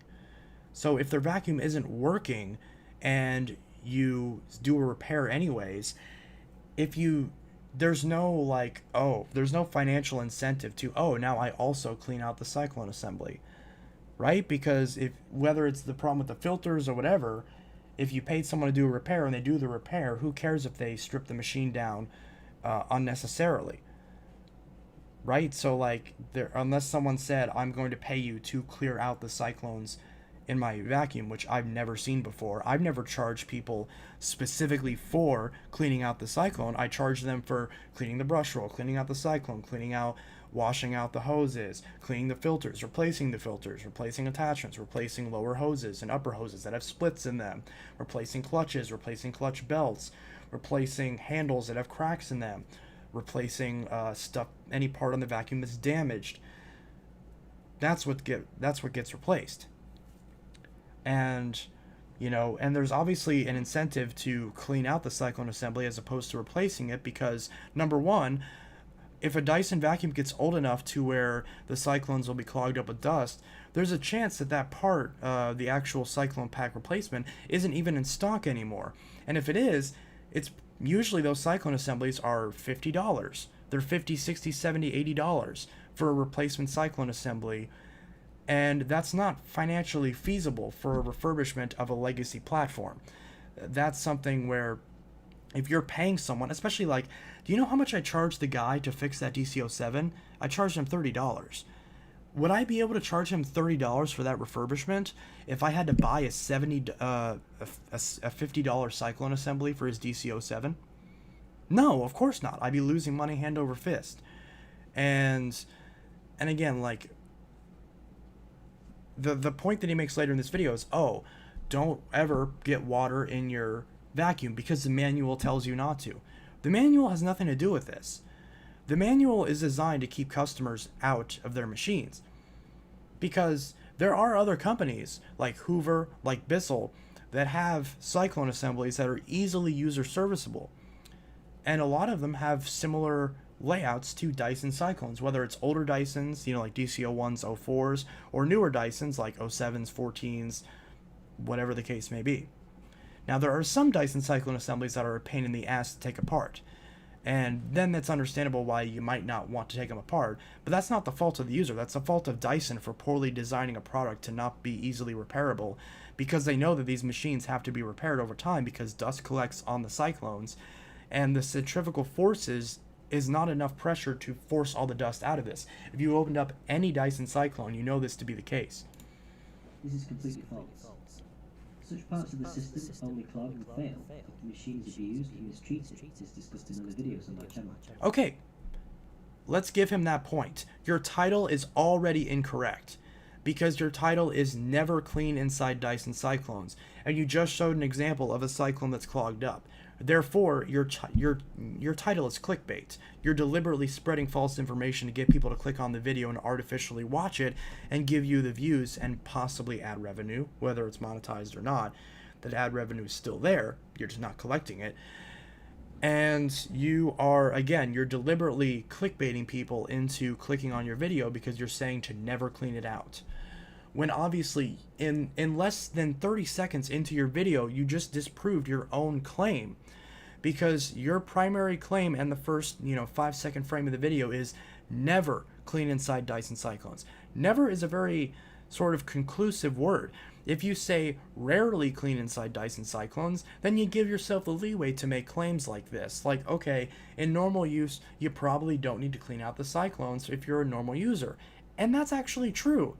If you're a normal user and you don't care about the machine just looking pretty because you're not selling it off as a refurbished machine, and you're not experiencing any sort of loss of suction, and the motor isn't overheating, none of that sort of stuff, then yeah, and your Dyson's only like 5 years old, which of course is the lifetime for many of these vacuum cleaners. It's about 2 to 5 years depending on the length of your warranty. Then yeah, within that time span, your cyclone assembly doesn't need to be cleaned out because the amount of dust that's collected on it is relatively fine particulates that don't really restrict airflow. But again, you just spoke against your own claim. I mean, you talk about providing evidence. You debunked your own claim in less than a minute into your video, less than 30 seconds into your video, and you've already proven your main title of this piece to be wildly inaccurate because, again, you specifically chose the word never, and that's simply false because you've just admitted that in cases where the vacuum has been used for an extended period of time, or especially in cases where it's been abused, that the cyclones would need to be cleaned out. And you don't explain how to, you just tell people not to. So if you clicked on this video and your Dyson was abused, whether you did it or someone else did it is irrelevant. If you bought a Dyson that was abused and clogged up to the cyclones, this video is not helpful at all. It doesn't explain how to clean inside cyclones. And according to the comments that I'm reading, according to the comments, you once titled this video as, "This is how you clean out your cyclones," or "This is how you eliminate smells," that sort of thing. So if you did that and you baited people, if you baited 60,000 people into watching this video and you simply don't go about that process, then you're a terrible person, because you're spreading misinformation and you're deliberately clickbaiting your title in order to get people to watch your video. And I don't care if you're within a profession that doesn't have as many people watching it as, I don't care if your video is about something stupid or if it's about something productive. If you're clickbaiting your title, then that clearly shows that you're not actually in it to help people. You're not in it to actually provide information that can provide solutions for people in search of a solution to their problem. You're just simply making an attempt to get people to view your video for some sort of reason, whether or not the actual information contained within it is accurate. There's also no formal scientific evidence of any advantage in maintaining these difficult-to-access parts of the machine. I don't know what he means by scientific evidence, and he says this a bunch of times in the comments. You didn't provide any scientific evidence. There's no science here. I mean, I don't know where you get science from. It has nothing to do with science. It has to do with real-world applications. Again, you get a vacuum into fix, you take it apart, you clearly can analyze the problem. You can clearly diagnose the problem.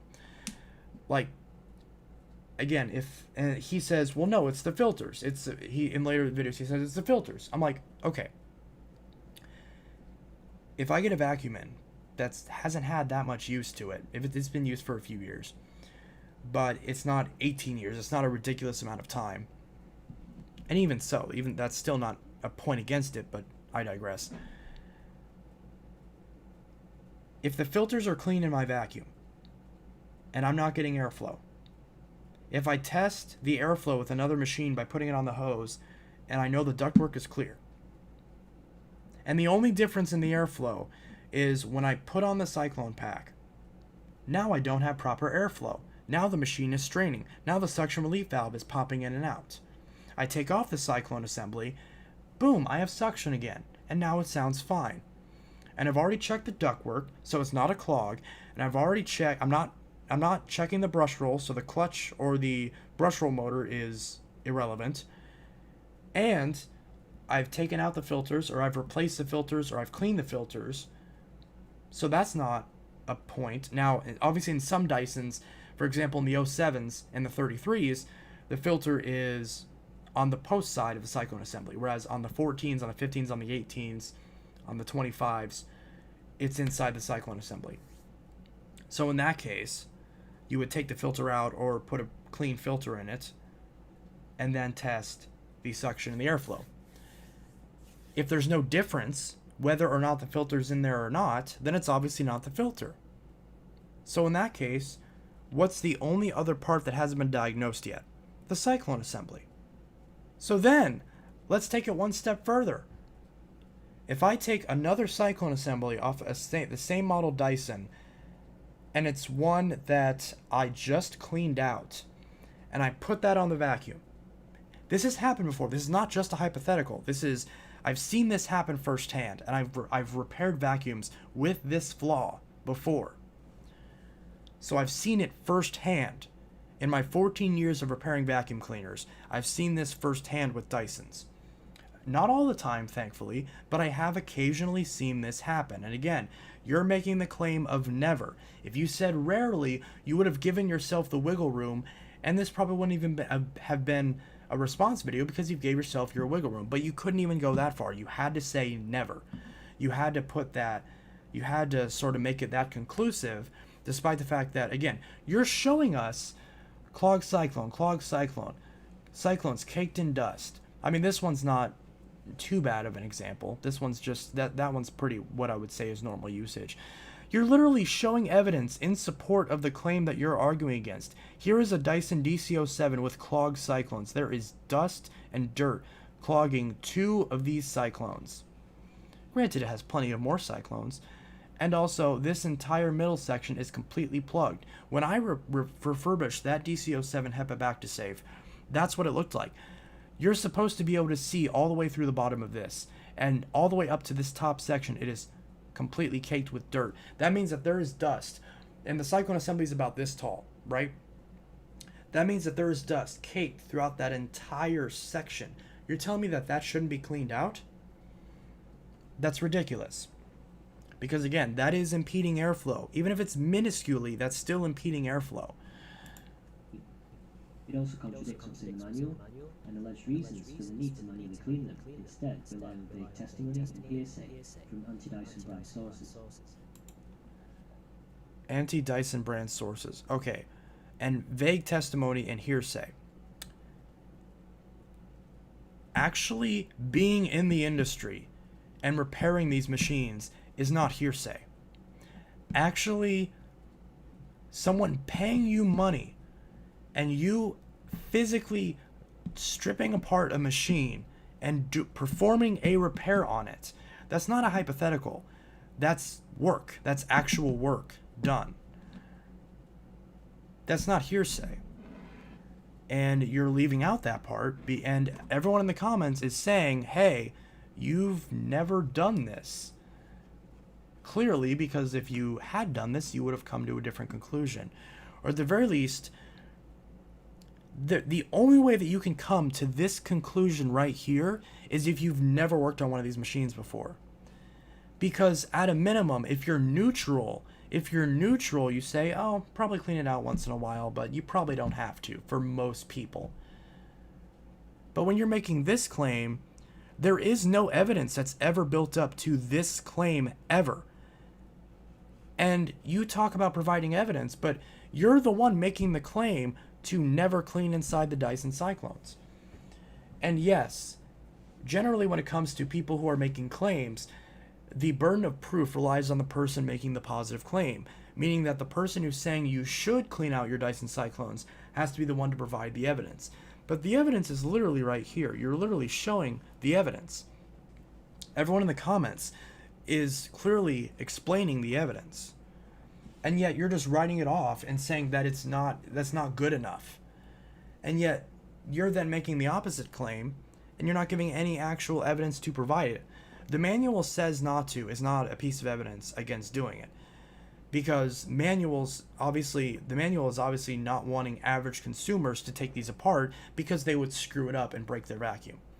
We're not talking about average consumers here. We're talking about people who are actually seasoned repair technicians who actually understand how this stuff works and knows how to properly wash a Cyclone while being able to actually dry it out properly, so that way you don't get any mold or any sort of smells or anything left over.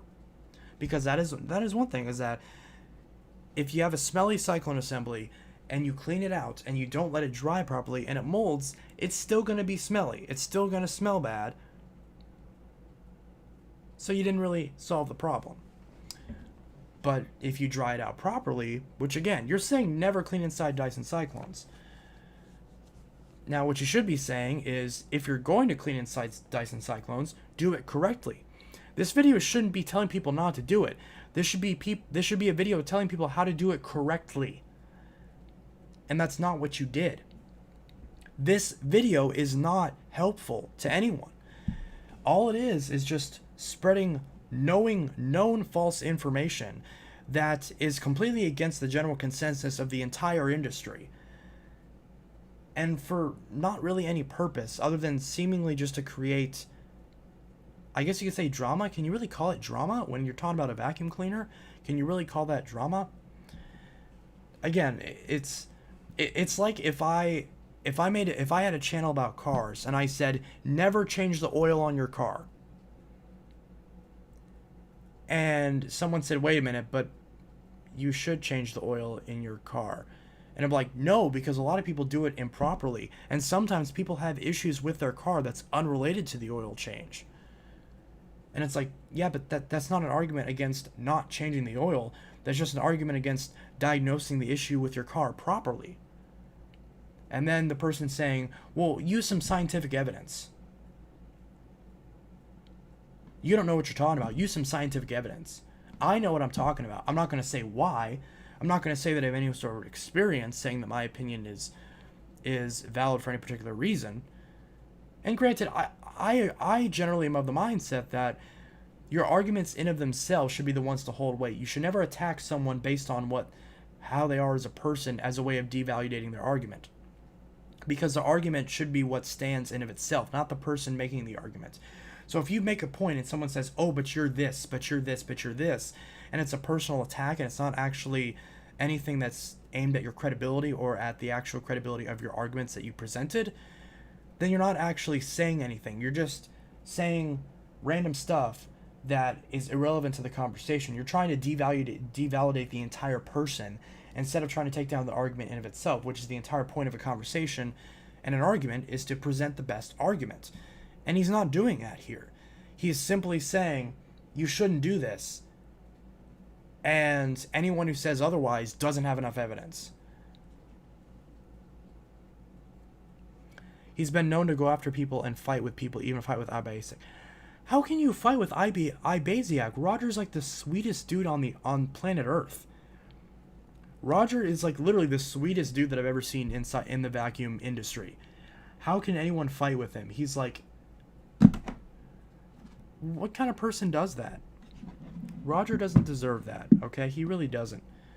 Ibasiak does not deserve any of that. What are you talking about? Ibasiak is such a nice YouTuber. Yeah, exactly. I've never seen... Ibasiak wouldn't hurt a fly. He wouldn't hurt a fly. Like, the only complaint that you could say about Ibasiak that I can think of is, oh, when he buys a vacuum, he's too particular about the condition. But that's not really a complaint. That's just his preference, you know? Like, the only thing I could possibly think out is maybe someone saying, like, oh, come on, that's really nitpicky because this vacuum had one little scratch on it or something like that. But it's like... But that's not...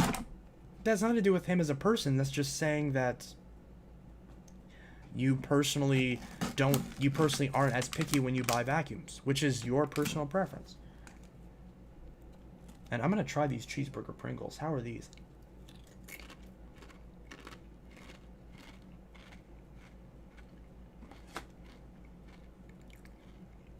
How did they do that? Okay. What? How did they do that? That is impressive. Oh.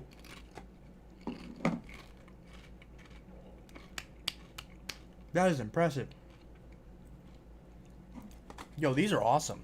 And they're limited edition, too, so get them while you can. I'm gonna buy friggin' 3 more cans of these. These are awesome. Dang. These are fantastic.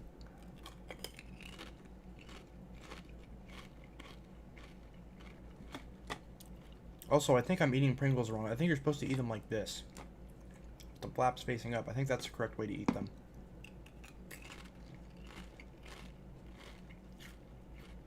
Yeah. That's a better way to eat them. So, when you take them out of the can, and they look like that, flip them over.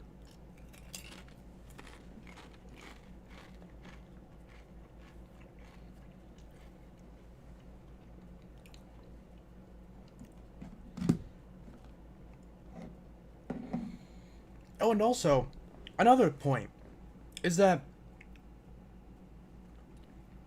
this is something I didn't even think about till just now. His title is Never Clean Inside Dyson Cyclones. So you're telling me that I can't even take an air compressor and blow the dust out of the Cyclones? You're telling me I can't even do that? Because you didn't say never wash. You said never clean. Blowing the dust out of it is a form of cleaning. So you're saying you can't clean it at all? Come on. That's ridiculous. You're telling me I can't take the blower function on my Auric and point it in my DC-18 Cyclone. You're saying if I do that, it's going to catch on fire and I can't use it. That's ridiculous. And again, you're the one who chose to title the video like that, so obviously people are going to have a problem with it. No part of modern bagless cleaners should ever be flooded with water. Wait, what? No parts of modern bagless vacuum cleaners should be cleaned with water. You said flooded with water. I guess you mean like soaked. No. Yeah, that's completely wrong. Modern bagless vacuum cleaners, there's a reason why things like Bissell's, like new Power Force Helixes, there's a reason why that you can assemble the entire Cyclone assembly with tools. There is a reason why in the Hoover T-Series and the Elite Rewind, you know, the newer versions that I have, actually the older Elite Rewind is also toolless. And in the case of those, they're it's a few Phillips head screws, and you take the cyclone assembly apart. They're designed to be user serviceable, because those companies understand that dust collects in the cyclones, and you need to wash them out, or at the very least blow them out with compressed air in order to clean them. So again, that's just verifiably untrue. And again, you haven't provided any evidence as to why it is that your specific perspective has any evidence backing it, because you're talking to people about not having enough evidence for their perspective of cleaning them out, and you're saying, no, you shouldn't clean them out, you should never clean them out. All right, let's move on. Not going to provide any evidence, but you should never clean them out. Now let's move on.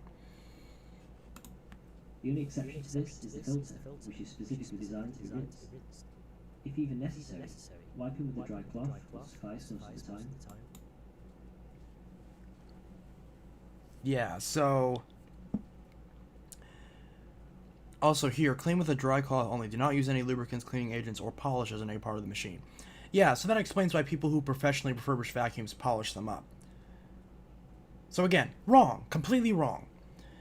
As far as lubricants and cleaning agents, see, that I can kind of say. Clean with a dry cloth, I mean, no, because cleaning with a dry cloth is not going to clean it. That's the thing, you know.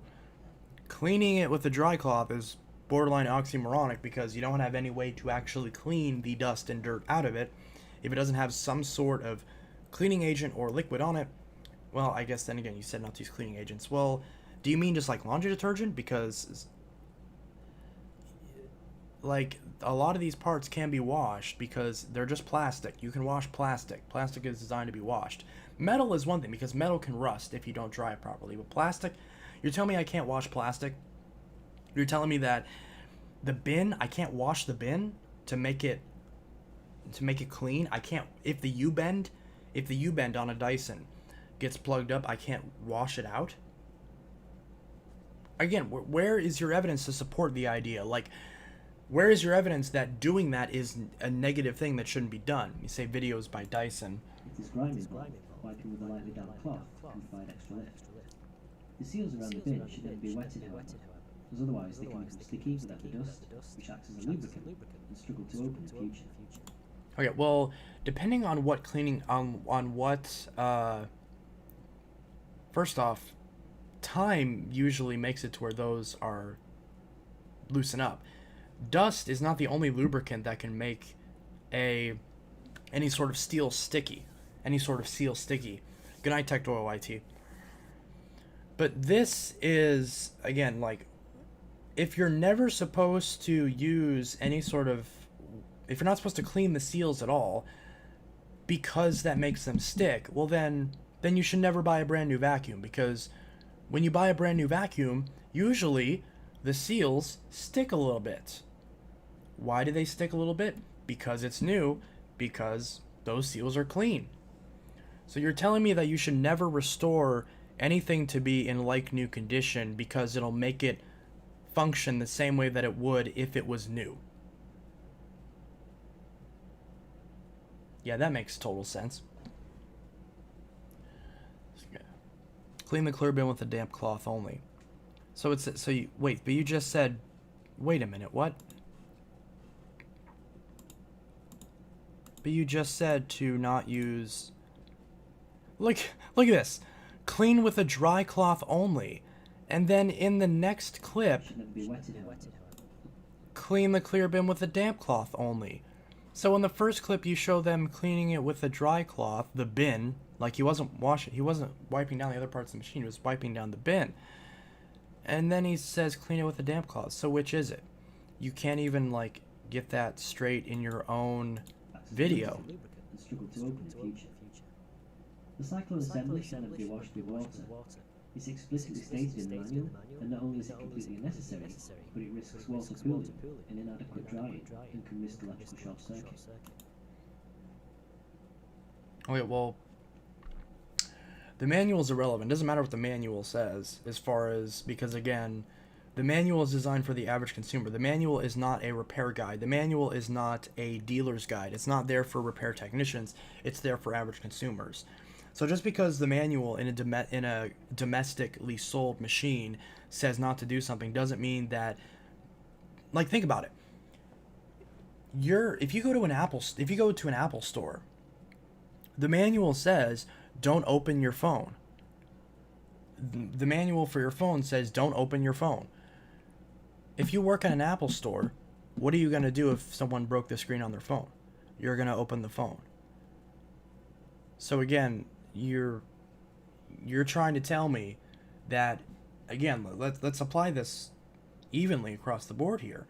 So if it's a vacuum cleaner and the manual says to not do something, even if you're a seasoned repair technician, then in the case of a phone, you should never be able to replace the battery because the manual says not to do it yourself. Even if you're paid to fix it. So if I'm a repair technician, which I am, in the case of both phones and vacuum cleaners, you're telling me that I'm not supposed to take apart the cyclone assembly and clean it on a vacuum that someone paid me to refurbish. Even though, in that case, I've done the basic 5-minute diagnostic to prove that the source of the smell and the lack of suction is coming from the blocked pores in the cyclone assembly. Whether it's the shroud or whether it's the actual cyclone cones. Now, the way that this photo is pretty accurate though. This is not the way to wash a Dyson DC-14 cyclone. Actually, this is a DC-15 cyclone. No, it's either one. So in this case, this person is simply spraying water onto the shroud of a Dyson cyclone. That is true. This is not what you're supposed to do. You're supposed to actually disassemble the cyclone assembly, so that way you can first off wash every part in the first place, because if you take it apart to wash it and you don't wash every part, then you're not going to wash it properly. And like you said, it won't dry properly. But again, it not drying properly is not an argument against not cleaning it or washing it at all. It's an argument for doing it properly. So it's an argument for properly disassembling the cyclone and properly washing out every part of it and properly allowing it to dry for several days, if not ideally like a week. So that way all the moisture is gone. And if you're really concerned about it, wipe it down with a towel. If you're really concerned about water pooling, which first off, again, if you have it properly taken apart, then pooling is not going to be an issue because the parts are separated. There's no spots and crevices where the water can actually pool and sit and moldify. That's not a word, but where they can actually mold. So again, you're arguing against a point that isn't being made. No one has argued yes. Well, first off, actually, that is true. Some people, I take that back. Some people have said, yeah, just run this underwater like this. And those are usually consumers who aren't aware of the actual dangers of washing this stuff out improperly. So, yes, in that case, you should not wash it like this. That's not an argument against not washing it at all. That's an argument against either washing it properly, and if you're not going to wash it properly, then don't wash it and have someone else do it for you. That's the key here, and that's not what the argument that you're making. You're completely missing the point on this entire subject of cleaning out cyclone assemblies on Dyson vacuum cleaners. Often, people cite the reason for doing this is to avoid smells and odor buildup. Okay, it has nothing to do with avoiding smells. Nobody does it as a preemptive measure. Nobody that I have known has cleaned out a cyclone assembly because they want to prevent smells in the future. Again, unless it specifically came in for a refurbishment. Nobody does it for fun, is what I'm trying to say. Unless there already is a smell in it. But you can see that he words this as a way to saying, oh no, these never obtain odors. Odors never happen within Dyson cyclone assemblies. And that's the point that he's trying to make. And it's just simply untrue, because there's been real world examples, not hypotheticals, not scientific method, none of that crap. Actual real world examples of these machines coming in with issues with odors that directly originate from the cyclone assembly. This is fact. This has happened before. I've seen this happen with machines that I've worked on. Many other people who have repaired Dysons to any sort of regularity have clearly have witnessed this, and they've all testified in favor of that perspective. So again, if it's 14 people who have done work on these machines, and they say yes, these get smelly, and you're the one person saying no, I don't think so, and then someone asks you, well, have you worked on one? And you can't answer the question, that means you're probably wrong. Because you have the people who are actually educated on the subject and who actually have done the work that's related to this exact topic. And this is their experiences, and their experiences all line up with each other, but not you, and you're the one outlier, and you haven't done the work. Then the obvious answer is, well, you should do the work. You should try to do what it is that you're talking about. Try to have some experience in the exact thing that you're trying to push, and you'll come to a different conclusion. Again, unless you just happen to run into every single machine that you work on not having an issue with smells. Which, all you have to do is buy a broken Dyson off someone who had pets, who had a Dyson for like 5-10 years, and you will quickly see why it is that you are maybe not deliberately, but that you're perhaps unintentionally spreading false information because you're just not experienced on this subject. It has nothing to do with your intelligence. I'm sure you're a very smart guy, and I'm sure that you are at least somewhat informed on other things within the vacuum industry, otherwise you wouldn't be making these videos. But in this specific issue, you just don't have the real-world experience within this specific subject, the subject of cleaning out Dyson cyclones, to understand the perspectives that you keep trying to disprove, and you're not actually disproving anything. You're just saying, this is my opinion, but you're phrasing it in an arrogant way where you're not stating any facts, and you're simply pushing your opinion, yet wording it as if you're the smart, intelligent one, and that's usually something that's called arrogance, and that's not a positive trait to have. And whether or not you're actually deliberately trying to be, that's the way you're unfortunately coming across as. Whether or not it's intentional, I have no way of knowing. And I'm not going to try to put words into your mouth and say that you're intentionally trying to mislead people. Maybe I did say that earlier unintentionally, but ultimately that's not what I'm saying. But I'm saying that it comes off that way when you're speaking on a subject as an expert when you're not informed on the subject. This is a problem with something like YouTube, is that you have no qualifications for anything like this. There's no consequences to making something and deliberately spread, or again, not deliberately, but in some way knowingly spreading false information. And then again, like I said earlier, even though I don't know if it's your intention that you're deliberately trying to, when the consensus is so off from your conclusion, it's kind of hard to come to other conclusions other than you deliberately trying to spread false information.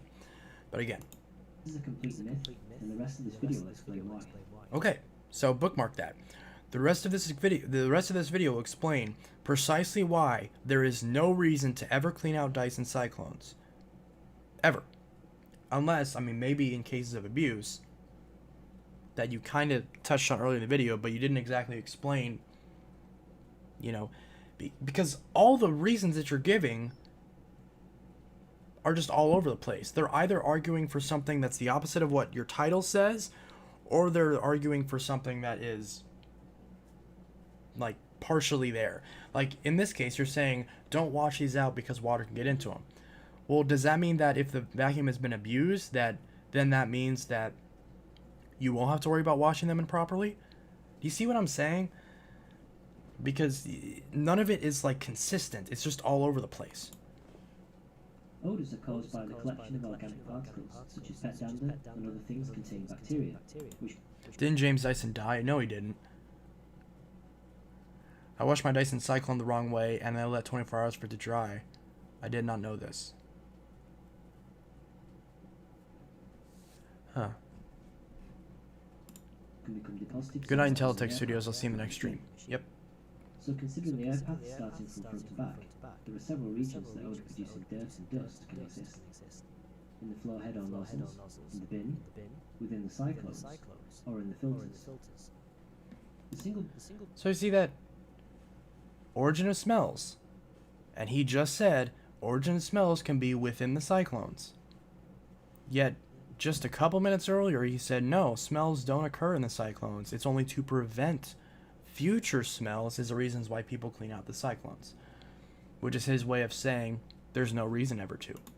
The biggest source of all smells is the contents of the main bin, where most of the dirt is. As already discussed in a video with the first link in the description, this is one of many disadvantages of old-fashioned bag cleaners. It's not always economical to throw bags away after every use before they're full, and as such, they're often supplied with perfumes to mask bad smells, which adds to running costs and environmental impact. As such, Wait a minute. Okay, so the one person that said that, or the few people that said that it sounded like he was bought by Dyson, actually kind of has a point with this part, because this doesn't sound like anybody who's being objective, because he mentions how bags can get smelly, but at the same time he doesn't mention the fact that, number one, HEPA bags exist, HEPA cloth synthetic bags that are much better at holding odors. Number two, he doesn't mention the fact that while it may, in theory, cost more initially because you have to buy another bag, you're spending a lot less time because you're not having to spend your entire afternoon disassembling your entire vacuum cleaner to wash it out and let it dry and get rid of the smell. In a bag machine, you pull out the bag, you throw it away, you put a new bag in, smell's gone. Again, if the smell is within the bag, just like if the smell is within a Dyson Cyclone assembly. Now, and also, if you're emptying a bin, generally there's going to be more dust that flies all over the place. And that means that that smell could potentially linger more than if it was in a bag, because some bags are self-sealing. Even if they're not self-sealing, there's one tiny little collar hole, and you could, if you really want, you just put a piece of tape on it and seal up the bag, and then boom, the smell doesn't escape. You toss it in your dumpster, and the smell does not linger because it's contained within the bag. So at least in the case, especially in the case of HEPA bags. In the case of paper bags, yeah, that can linger a little bit, but again, you should be emptying your vacuum outside regardless, whether it's bagged or bagless, especially if it's bagless. So again, he leaves out a lot of information, and this is all information that's only in favor of his perspective that he includes, and it's only ones that are not in favor of his perspective that he leaves out. So that does kind of make it sound like he's deliberately leaving out the information, because that doesn't sound like something that would be an accident. That sounds like something that you deliberately leave out. Again, unless you're just simply not informed on the subject. If you don't know that HEPA bags exist, and you don't know about the fact that bagless vacuums can have odors contained with them within the Cyclone assemblies, if you deliberately, conveniently don't know those two pieces of information, then yeah, you could come to this conclusion, but it also means that you're not educated on the subject. You don't know everything that you're talking about. And if you don't know what you're talking about, then you need to understand the fact that, hey, I don't know everything, so someone in the comments may educate me on something that I'm not aware of. And maybe I shouldn't try to talk down to them and be arrogant and be egotistical, because I'm a person who wants to learn and grow as a human being and learn new information. That doesn't sound like what he's trying to do here. The best way to minimise overbuild is to empty the bin after every use. This might sound impractical, but it's now extremely quick and very clean to do so with the latest Dyson vacuums going forward, since changing form factor to get rid of the cord. From experience, any odours disappear very quickly after emptying the bin, providing you don't pick up any more smelly dirt, of course. See, and he talks about smelly dirt.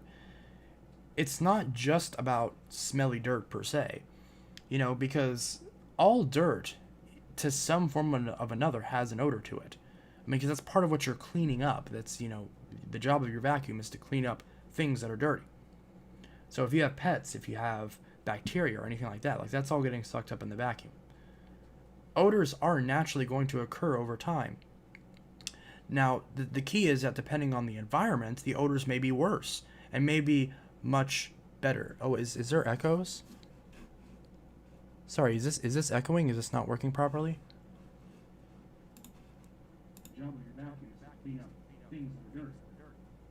if we have pets, It sounds fine on my end. bacteria, anything like that, that's all getting sucked up in the vacuum.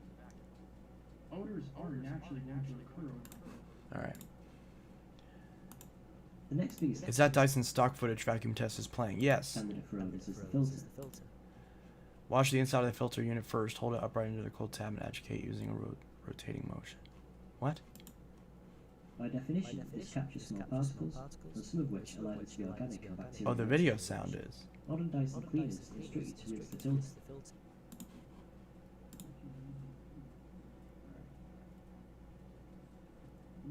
Is that Dyson stock footage vacuum test is playing? Yes. Wash these. Sorry about that. I didn't realize. Let's see. Desktop audio. I guess because I'm playing it on my speakers. That's probably why. Sorry about that. I don't really know any way to fix that. This higher frequency isn't because filtration is bad or worse than before, but because of a greater understanding of microbiology and the origin of bad smells. Rinsing frequently minimises the concentration of the organic odour-producing particles. Again, rinsing is a hassle, but the new filters on the most modern Dyson cordless cleaners are so easy to rinse now. They're a single piece requiring a few swirls under a cold tap. See, and that's another thing. It's like, again, people are asking why you work at Dyson. You keep talking about how, oh, the new Dyson cordless vacuums are so fantastic because everything's so much easier on them. And it's kind of like, why are you, like, deliberately advertising? Because that makes it sound like, that you're saying, oh, just buy a new cordless one and you won't ever have any problems ever. Right? 'Cause isn't that kind of saying, like, oh, if you have an older Dyson, don't clean it out, just buy a new cordless, it's much easier, just buy a new cordless. That's what it sounds like he's saying. Because that is what he's saying. Drying time can be reduced using a small cool fan to ventilate. First off, you want to talk about how don't wash your cyclones because it's not recommended in the manual. Then you immediately tell people, oh, when your filter's drying, go ahead and put a fan on it. The manual does not recommend that. The manual says do not put any sort of fan, any sort of heat source, anything like that on the filter. It says to let the filters air dry. Let the filters air dry. So in the case of the cyclones, you're saying, listen to the manual. The manual says bad. Listen to the manual. The manual says all. Do not do what the manual doesn't say. Yet the manual says, let these filters air dry. And you say, nah, put a fan on it. It's fine. You should never use a strong heat source or tumble dryer, as this can damage the filter.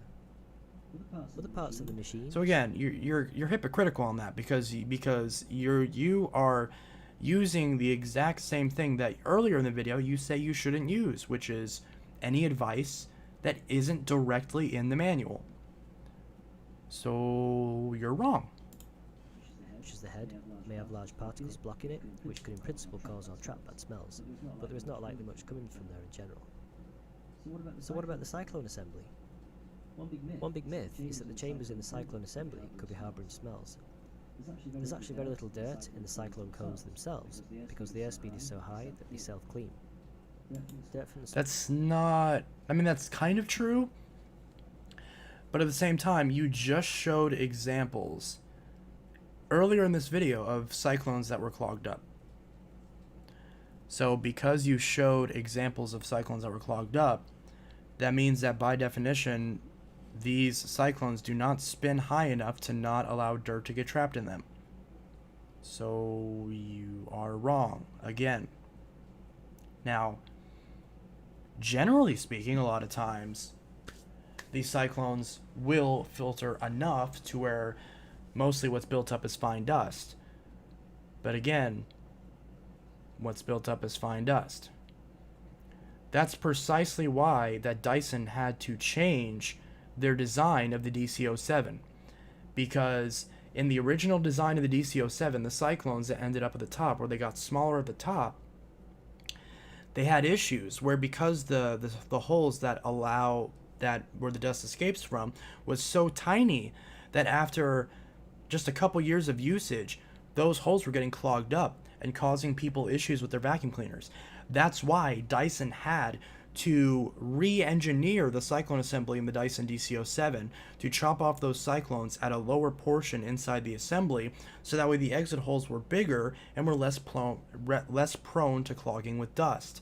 And that's why whenever you run a newer DC-07, you hear that distinct whistle from the cyclone assembly.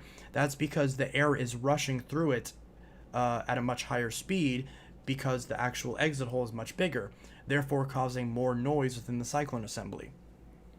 So again, Dyson themselves has proven that this is not true, and that dust can actually clog the cyclone assemblies. That's why they had to actually re-engineer the DC-07. You can say, what's your evidence for that? They re-engineered the DC-07. They completely changed the cyclone assembly to where the actual cutoff point or the actual end of the cyclones were lower in the cyclone assembly, so the exit hole is much bigger, so they're less prone to clogging. And so that way there was more room for airflow. That's why they did it. If that wasn't the reason why they did it, they wouldn't have done it. They wouldn't just randomly re-engineer, which costs money. They wouldn't just randomly re-engineer a cyclone assembly on one of their most popular uprights at the time for years. So, again, that evidence clearly points to the fact that yes, they do get clogged.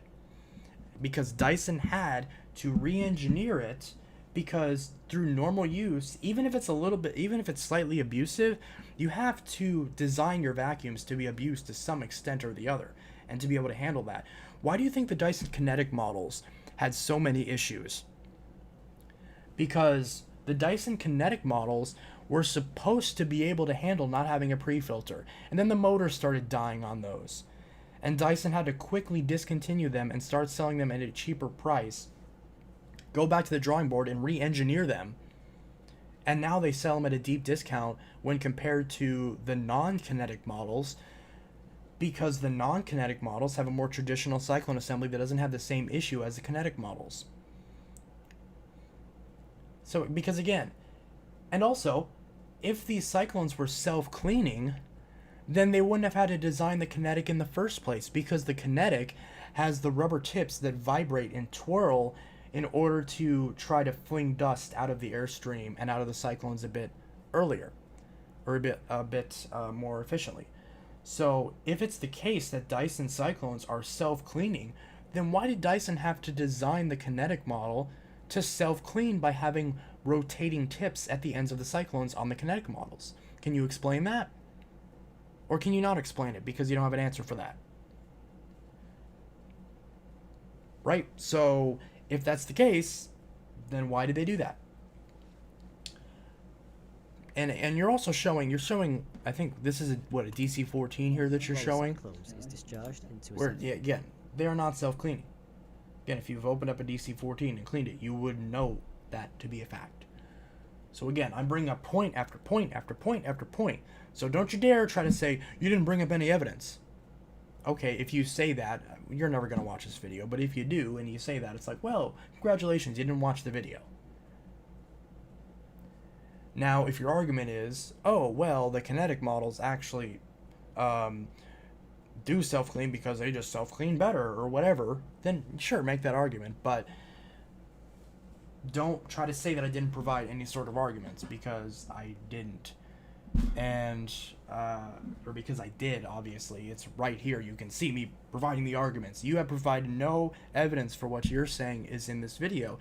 And you're making a pretty bold claim that doesn't have any evidence backing it. And again, you're not, based on the comment, based on the way that you're responding to people, number one, you shouldn't be treating your viewers like this, because you're clearly a kind of crappy person if you're responding with this level of arrogance and rudeness to people who are just saying like, hey, I like the video, but I think there are literally people who say, hey, I like the video, but I don't think this is accurate.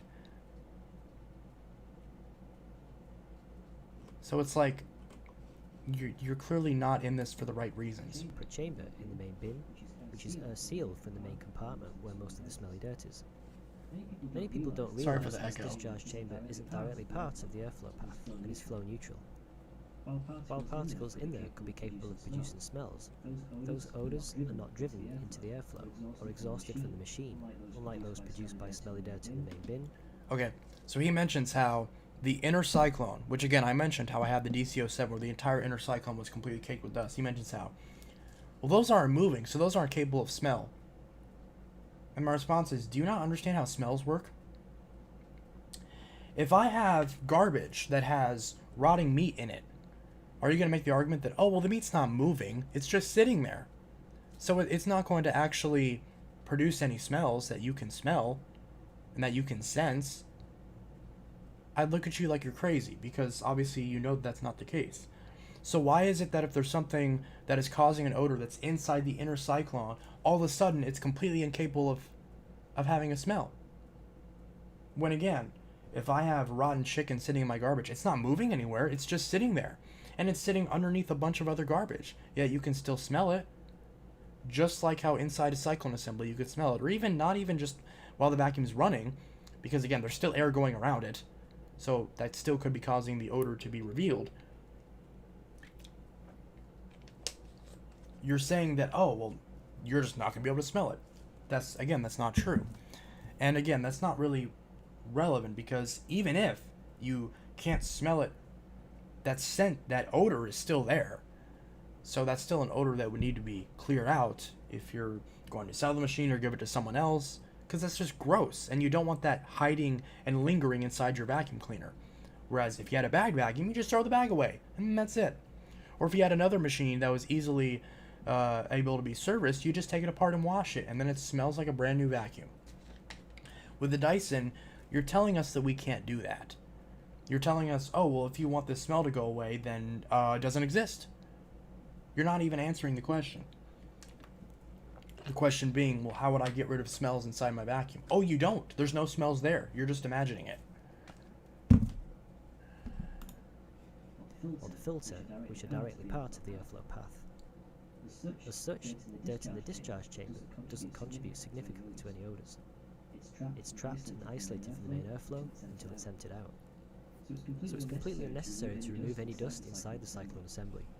It does no harm, produces no odours in the airflow, and accumulated fine dust is removed from the chamber on emptying.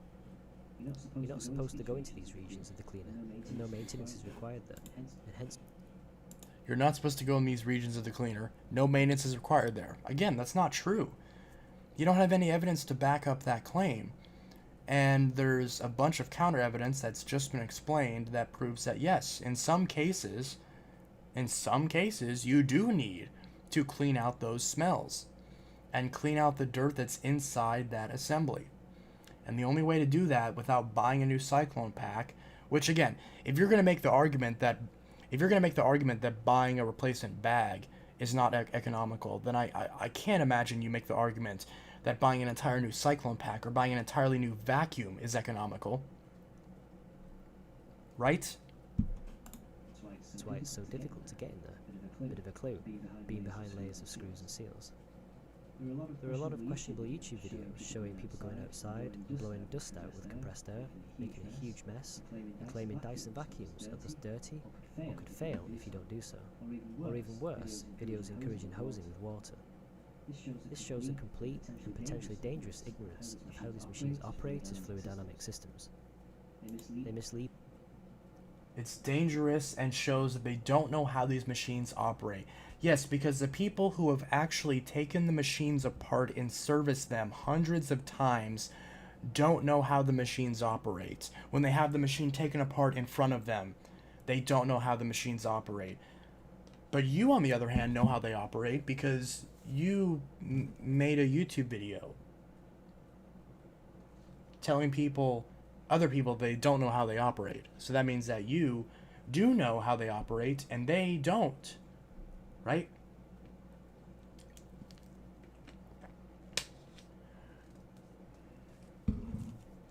So, yeah, there are some cases where you need to either blow the dust out or wash out the cyclone assembly. Let me get to the root of it. There are some cases, because you have shown evidence in the beginning of this video, there are some cases where the cyclones are clogged with dirt. So under that premise, under that situation where the cyclones are clogged with dirt, you need to obviously clear those out if you want the vacuum to keep working. If the cyclones are clogged with dirt and their airflow is restricted, common sense tells you that you need to get rid of that problem for your vacuum to remain functional. That's what common sense tells you to do. So you've got three options.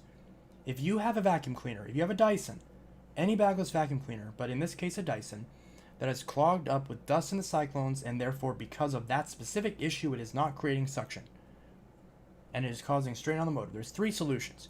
You can either clean out the cyclone assembly, you can replace the cyclone assembly, or you can replace your vacuum cleaner. The final option, replacing your vacuum cleaner, is wasteful and unnecessary, especially if that's the only issue with the machine. And it's wasteful. There's no reason to do it because you have the other two options, which is to actually fix the problem. Now, in the case of replacing your cyclone assembly, well, in the case of a lot of older machines, or machines that aren't as common, it's hard to find parts. And it's not economical. If you're saying it's not economical to replace a $1 vacuum bag, or let's say, in some cases like a $5 vacuum bag, if you're saying that spending $5 to get rid of a machine's odor is not economical, assuming that the bag's completely empty, which is not how odors work, if your vacuum bag is 3/4 full and you have to chuck it to get rid of the odors, you're not really losing any substantial amount of money because that bag was on its way out anyways. Sure, over time that can add up, but again, that's in the one case of vacuuming up something smelly. Again, going by your logic, then you're telling me that replacing a bag is not economical, but replacing an entire cyclone assembly or replacing an entire vacuum cleaner that would cost either $50 or $200, $300, $400 is economical. And that's not, because that's wasteful. Then you're just throwing out a perfectly good vacuum. Now, go ahead and throw out your vacuum, because that means I can pick it up, I can wash out the cyclone assemblies and disassemble it, put it back together, and flip it for $200 as a refurbished Dyson. So yeah, you know what? Go ahead and keep doing this. Go ahead and keep telling people that you can't actually refurbish these. Then whenever they go to an actual repair technician who actually understands what they're talking about, then I can actually provide that service for them so they don't waste their vacuum. And if they do, then I'll swipe it off of a curb, 2 weeks from now, fix it myself, and resell it to someone who needs a vacuum cleaner. So that's great, right? People into thinking the best bagless cleaners are a big hassle by suggesting there's a need to do something extremely cumbersome that's in actual fact. It's not extremely cumbersome. Yeah, it takes time. Just like changing your belt takes time. But that's just I'm not the kind of person who says this is why you should never buy bagless vacuum cleaners. I know some people are like that, but it's honestly up to you. Do you think that the hassle of disassembling this once every 5-10 years is worth the price, if that time is worth the savings that you save by not having to buy bags? If you believe so, then that's fine. Go ahead and get it, and just go ahead and buy a Dyson, buy a bagless vacuum cleaner, and just understand that's something you have to deal with. But let's not kid ourselves. Let's not ignore the reality of the situation, which is that you will eventually have to clean out these cyclones, or heck, if a cyclone pack is available and you are able to replace it, that's not even necessarily if that's your only concern about bagless vacuum cleaners is having to clean out the cyclone assembly, then you know what? I mean, in the case of my Bissel's, a 20-pack, a $20 pack of bags lasts 2 years. That's $10 a year. So if you have to replace your cyclone assembly for $50 every 10 years or every 5 years, you're spending about the same amount of money, if not still saving a little bit of money. So that can still make the argument that, yeah, you should still buy a bagless vacuum cleaner, or you should still buy a Dyson. So it's not even really making the argument that, these are people saying that you should never buy bagless vacuum cleaners. Yeah, some people do that, but you don't have to make that argument. Someone who makes that argument doesn't mean that what they're saying is incorrect. You need to actually do the research on the exact point that they're making. Sure, they can come to a different conclusion, and if their conclusion is don't buy these vacuums, then fine, that's their conclusion. But my conclusion is just understand that going into it. Understand that that is a piece of maintenance you're going to have to take. You can't just ignore it, because eventually your vacuum is going to stop working. It may take 18 years for it to happen under normal use, but it's going to happen. In a bag machine, that's never going to happen. Or in a bag machine that you can easily take apart and wash all this out without having to go through this much effort, it's not going to happen. Assuming you actually keep up with that maintenance. So again, you're kind of trying to build this picture of everyone else is trying to bully Dyson and it's so horrible and the bag machines aren't all that great. And it's just stupid, because it's not productive. It's not actually trying to address the root problem of why these cyclones clog up and why you need to maintain them and how to actually do it. It's not productive at all. And you're just spreading false information, whether intentionally or unintentionally, to push the opposite narrative. And just because someone says something and comes to a conclusion that you don't agree with doesn't mean that the opposite is by definition true. It's not binary. Reality and the real world where I live in, which I live in the real world where a lot of things are nuanced and there is such a thing as many different perspectives having pieces that they agree with that is actually closer to reality. Reality says that this is a part of Dyson. This is a part of what you need to do whenever you service a Dyson that's been abused or that's been in service for a very long period of time, because these cyclones clog up. And if you're a refurbisher, then you need to do this anyways, because you're not going to sell a refurbished machine that's covered in dust and dirt and smells from someone else's machine. No one's going to buy that. And to drive that point home, go right now and buy a refurbished vacuum. And buy a refurbished vacuum where someone took your advice in this video, where they said, don't wipe down the seals, don't clean out the cyclone assembly, don't wash anything but the filters. And tell me how happy you are that you spent $200 on a refurbished Dyson that looked like it was had the crap beaten out of it for the last 10 years. Go ahead and do that and tell me how happy you are with that purchase. Unless you're telling me that those people should just take a loss and not put forward the work to refurbish these things and sell them for $30. Which, if that's the case, then I don't know what to tell you, because that's just a ridiculous thing to say. Because, again, if you're a business and you're actually doing this for a profit and to actually repair these machines and keep them running, then at that point you don't have a business. So, again, I don't know, like, it's just basic thoughts that you could think of, basic scenarios you could think of. What if the shoe was on the other foot? Let me think this through and make sure that the arguments I'm presenting actually make sense in the real world. Then you realize that they don't, and you wouldn't have uploaded this video. Again, unless you're intentionally trying to spread false information for no apparent reason. Necessary. So look out for them and call them out when you see it. And that's another thing. He says, call them out when you see it. Again, this says, I'm here to create drama. If I see someone cleaning out a Dyson, I should tell them, no, don't do that. Just buy a new Dyson. Really? Really? That's what makes it sound like you own stock in Dyson. That's what it makes it sound like. I like Dyson. I enjoy Dyson products. I own literally 1, 2, 3, 4, 5. I own 5 Dyson vacuum cleaners. I own 5 Dyson vacuum cleaners right now, and I have 2 of them on the way. Are you going to tell me that I'm somehow anti-Dyson? Because I'm not. I grew up with the DC07, the DC14. I like Dysons. They're good machines. They're good quality machines. However, I, as a repair technician, as a person who gets these vacuums and repairs them, I understand that I need to do this work on these machines. And anyone who tries to say that that work isn't necessary just isn't informed and doesn't know what they're talking about. In summary, vacuums should never be cleaned with water except the filter. Not true. Not true at all. Fine dirt from the cyclones is isolated from the airflow and contributes no smells. Nope. Again, already disproved that. Already disproved that because again, if I have a piece of fish that's in my kitchen trash and I don't have a fan on in my kitchen.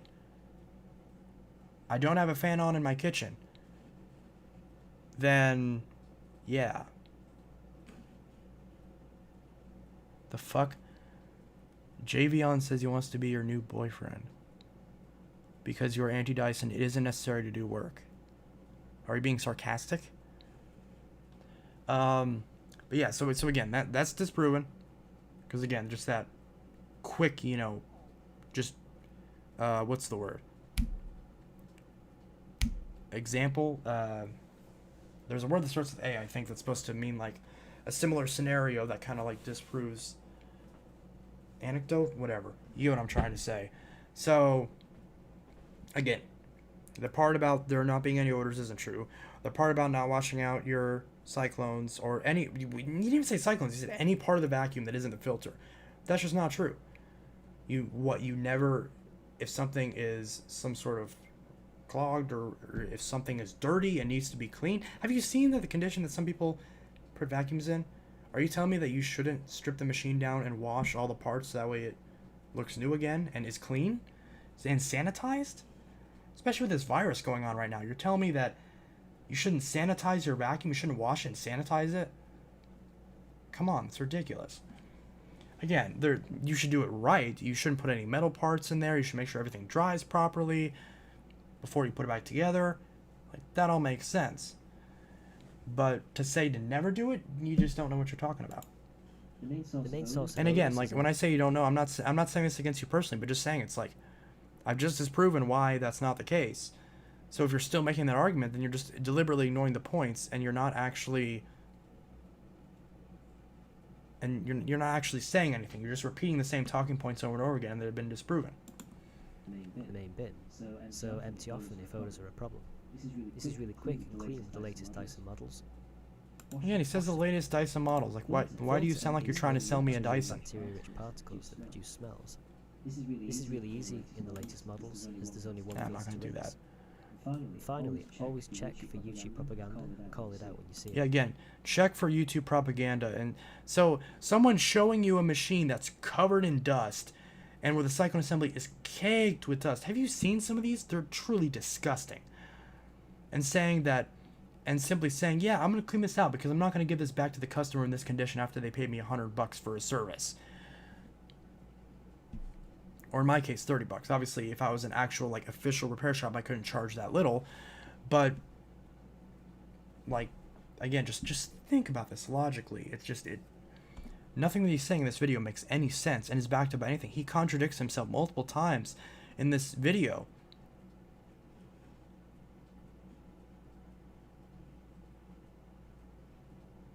And look at this. He makes a video, the disadvantage of bad cleaners.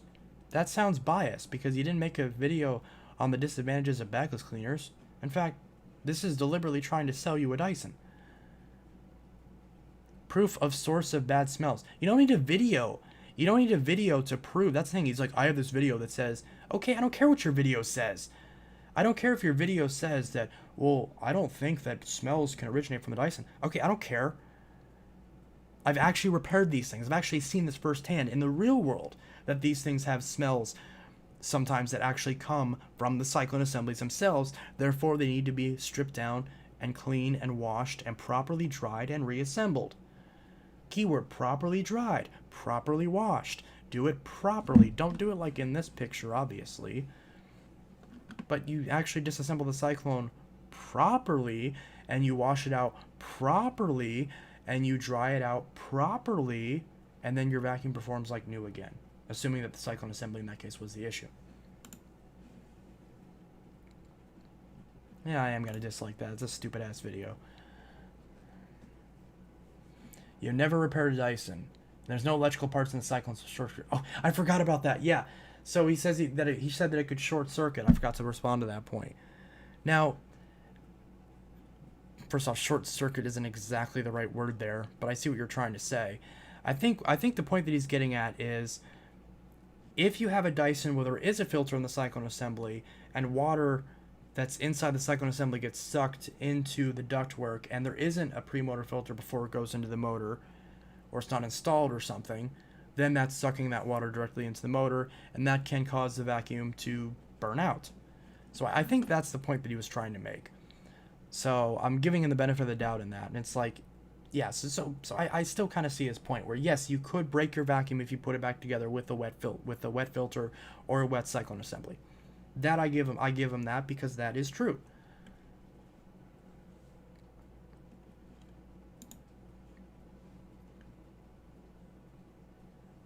And look at that, he's just like being a total asshole. Come on, this doesn't take much imagination. First off, that comment's unnecessary and incredibly unprofessional. If what, like, you could have just started it right here. If water has pooled, for example, after the cyclone's in the air path, and not evaporated when the machine next starts, it could be drawn into the motor. Yeah, so see, like, that's a good point. So, but again, this part just kind of devalidates your whole argument because, again, you're deliberately being unprofessional and rude for no reason, when if your argument truly is a strong argument, then it should stand on its own. You shouldn't have to insult people. First off, that's not an incentive for people to listen to you. First off, if you're unprofessional and you're rude to people, then people aren't going to listen to you because you're not actually leaning on your arguments to make your points. How is he being a butthole? I just described it. He's being incredibly rude to this person for no reason at all. Come on, this is like he's insulting this person's intelligence for no reason.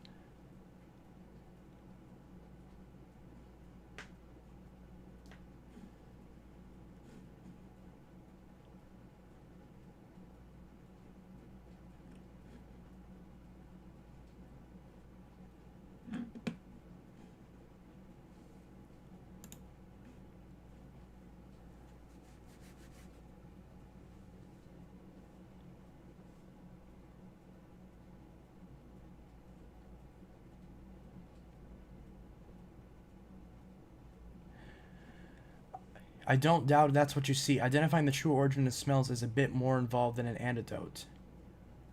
There's no reason why sending odors in a flow neutral region of the system. Again, I already explained how that's... I already explained how that doesn't make any sense. And again, like, it's not even just an anecdote. If a bunch of people are giving you anecdotes, and these are people who have actually done it... See, I understand the point where he says...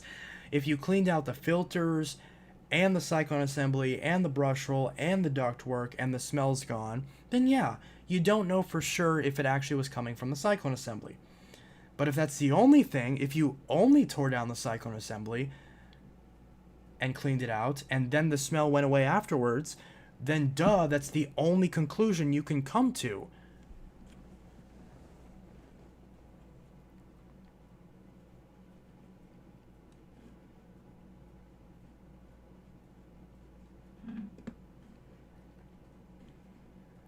I don't think you ever cleaned out a really smelly Dyson before. The only way to completely remove dog smell from a Dyson is to strip the machine all the way down to the inner cyclone pack. Small dust particles like allergen in the air. Yeah, exactly.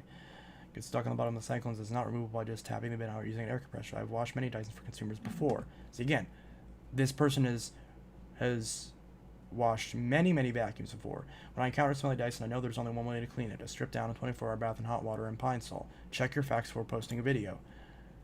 How do you explain the origin of smell from a region where no air travels through it? And where's the formal evidence? What does he mean by formal evidence? He just explained what the evidence is. Very unconvincing, and that doesn't actually address any of the sensible... See, he's trying to be like, oh, that's such a bad argument. It's like, and the dude's like, I'm not trying to make an argument. I'm literally just trying to tell you what happened. I'm telling you the facts of what happened. I'm telling you what I did. Extremely simple testing to prove everything I say in the video is true, which I'll make a video on soon. What he can't even tell you in this? Oh really? Do you know how a cyclone works? Dirt falls out of the bottom of the cyclone. Every real vacuum mechanic washes a cyclone. I don't think you've ever cleaned a vacuum before. You should watch more of my videos, and why watch them is a disturbing thing to do. It's like you again, didn't answer the question. You didn't say that I was... Your theory regarding the smell issue might make sense for the fact that despite cleaning the filter in the bin, the smell persists. In fact, the unit still generates a dog smell when the filter and bin are removed, the motor is turned on. Clearly, the source of the smell is within the cyclone unit. It's not theory, though. The evidence is here. Again, your evidence is useless because it's not relevant. It's not evidence because we're not talking about a theory. We're talking about actually repairing these vacuum cleaners. Those making the claims about continuing smells need to do some work to actually show convincingly the origins of those odors. Yeah, because in a YouTube video you can show where a smell is coming from, of course, rather than falling back on denials and relying on assumption. Where did this person deny anything? There are good reasons why their claims are simply wrong, and not one of them has ever done a systematic investigation to quantify and identify the origin of particular odors. What the hell is he even saying? He's not saying anything there. He's just using big words to sound smart, and he's not actually responding to any of the points that was made. Fortunately for you, odors can't be transmitted electronically. I can only speak to my situation. The unit still emits an unpleasant odor even without the bin attached. Okay, well in that case... Oh, wait a minute. Even without the bin attached, just assemble the unit, and what a shock, the motor portion emits no odor when detached from the cyclone portion. Disassemble, wash, let all completely dry, no more smell.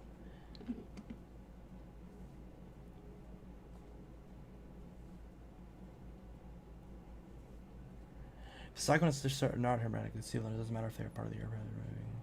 Because will diffuse through the air even if it's theirs.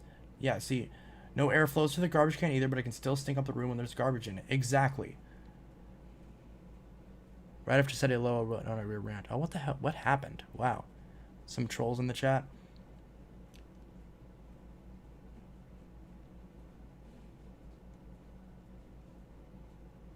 Just read out your comment. You have the filter off and no odor, so it shouldn't be the back filter. I wonder if there's like a leak at the bottom of the cyclones.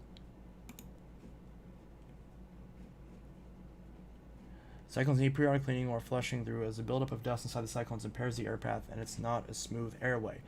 This reduces the efficiency of the cyclones separation. Another main cause of dust filters is the reduction of airflow. Before you even try making claims like this, do your homework and maybe speak to someone who works for Dyson or is a Dyson-proof agent. The buildup, I don't even necessarily agree with that. Don't work someone who works for Dyson. Work with someone who's actually worked on Dysons, who's actually repaired these vacuums.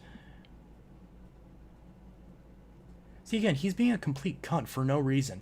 That is a completely false statement. You have literally no convincing evidence that proves any of it. He doesn't need to like be that strict with it. I challenge you to provide some very convincing evidence. Again, he's the one making the claim of you never need to do this, and people say, no, here's the reason why you need to. And he's like, where's your evidence? I need strong evidence. And he doesn't even define what that is.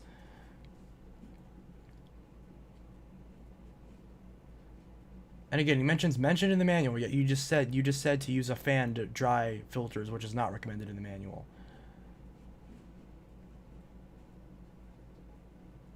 Many of your spouted myths have been covered in my other videos. Then he says a good point. Funny how you assume everyone else is wrong while you lean on the crutch of the scientific method, but fail to demonstrate an understanding of even the simplest physical principles. Many folks contradicting your claims, yet you have failed to grasp even a basic understanding of how so many people have odors leaving their Dysons. Pity you're not more convincing. All I've seen from your comments is hypocritical attacks on me. Again, he says attacks on you, and literally, you just said, you know, all these like negative things about all these other people for no reason. You provide a little evidence. Talk is cheap. Cite some clear evidence from supports whether your claims are. I don't need to cite evidence of pressure changes in the cyclone chamber to prove it to you. Aside from being common sense, there are literally dozens of papers on the subject.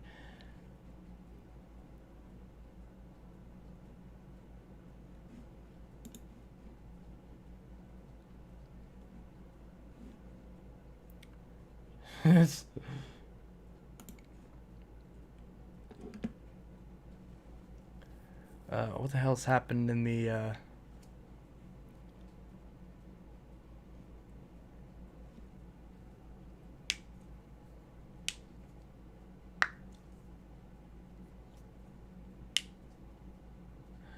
Yeah, see, this is not rocket science. Your reading your replies continue to assert the cyclone chamber is a perfect seal and nothing escapes. That is plain wrong.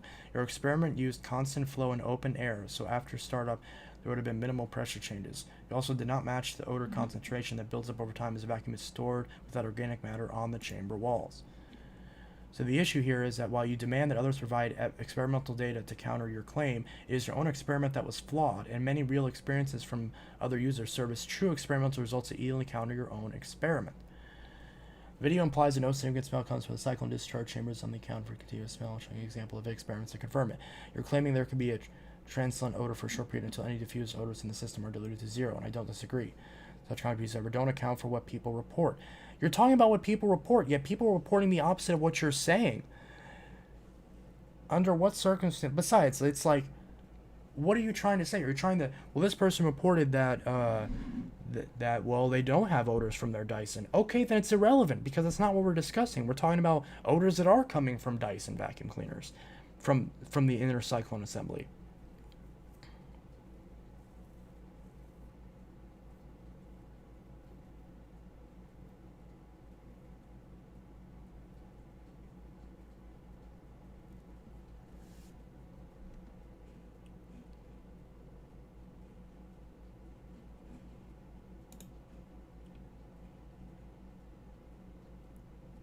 I don't understand why so much investigation is needed here. Dyson emits a smell during use. Carpet isn't the source, so the whole house would have had the same bad smell. Filter doesn't smell. Go to empty the bin and find out the same smell is emitted during use. Identify cyclone chamber as source of the smell.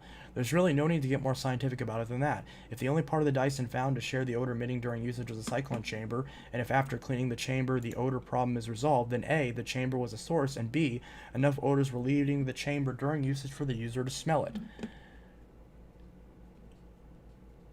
I'm not really clear what you meant when you say cyclone chamber. Are you kidding me? You gotta be kidding me. He doesn't know what the fuck a cyclone chamber is when he just made a whole video.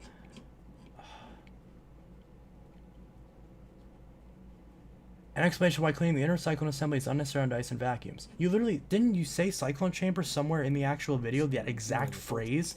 And even so, are you telling me that you don't understand the difference between a cyclone chamber and a cyclone assembly? Because it's the same thing. We have dogs here every Wait a minute, he doesn't monetize his videos? Oh wait, no, this is a different video. Never mind. I clicked on a different video. Moving it. Yeah, he probably doesn't put ads on these videos because I haven't seen an ad yet. Parts of the system only. Seriously, he talks about scientific method, he can't even understand what the word cyclone chamber means. It's the chamber that holds the cyclone. I don't know how you can't understand that. Wow.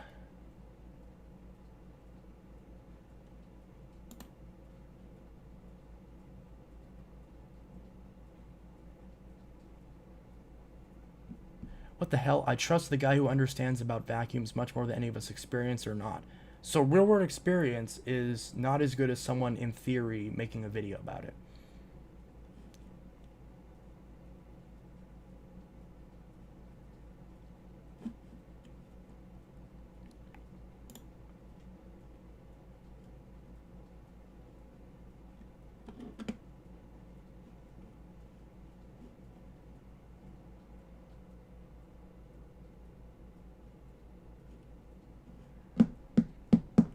So fucking stupid. I've never owned a bag of sage for that.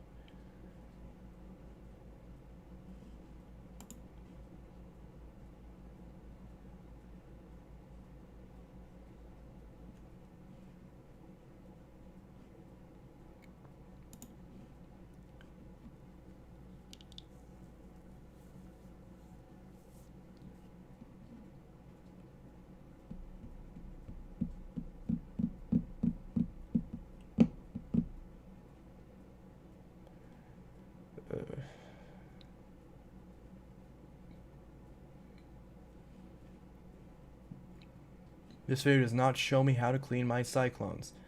Again, this clearly is like, he called this video at one point, how to clean your cyclones. Rubbish. This is delusional theory versus the human nose. To say any area of the vacuum cleaner that collects dirt as any service well should not be cleaned is total nonsense. You're saying the cyclone chamber is self-cleaning, yet when opened up and inspected, there's a heavy layer of dust and dirt in the chamber. Now, how is that possible if it's cleaning itself? Exactly. Then go on to say that the dirt that is in the site is somehow free from odor due to some semantical bees logic is nothing short of delusional. So when dirt comes into contact with the Dyson, it's transformed bacteria-free substance. Pathetic video. No one said the cyclone chamber self-cleaning. You literally said that in the video. Yeah, see right here. That's the exact quote.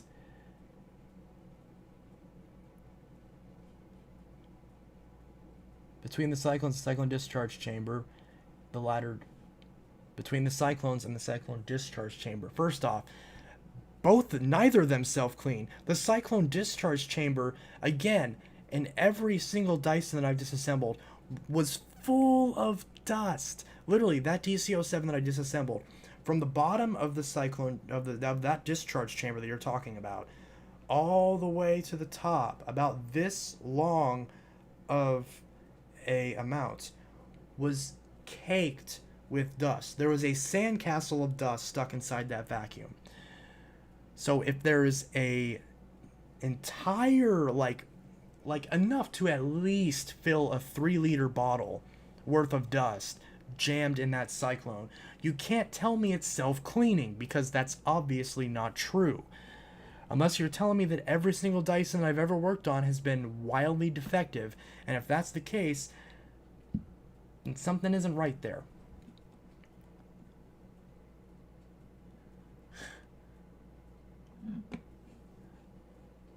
OMG. You're going to double and triple down after you were caught lying. Very sad indeed. Deflection and denial never create a facade so well constructed that others are not able to discern the failed attempt at covering lies. Deflection only serves to placate the offer. It fools no one except the creator of the lie. Pathetic.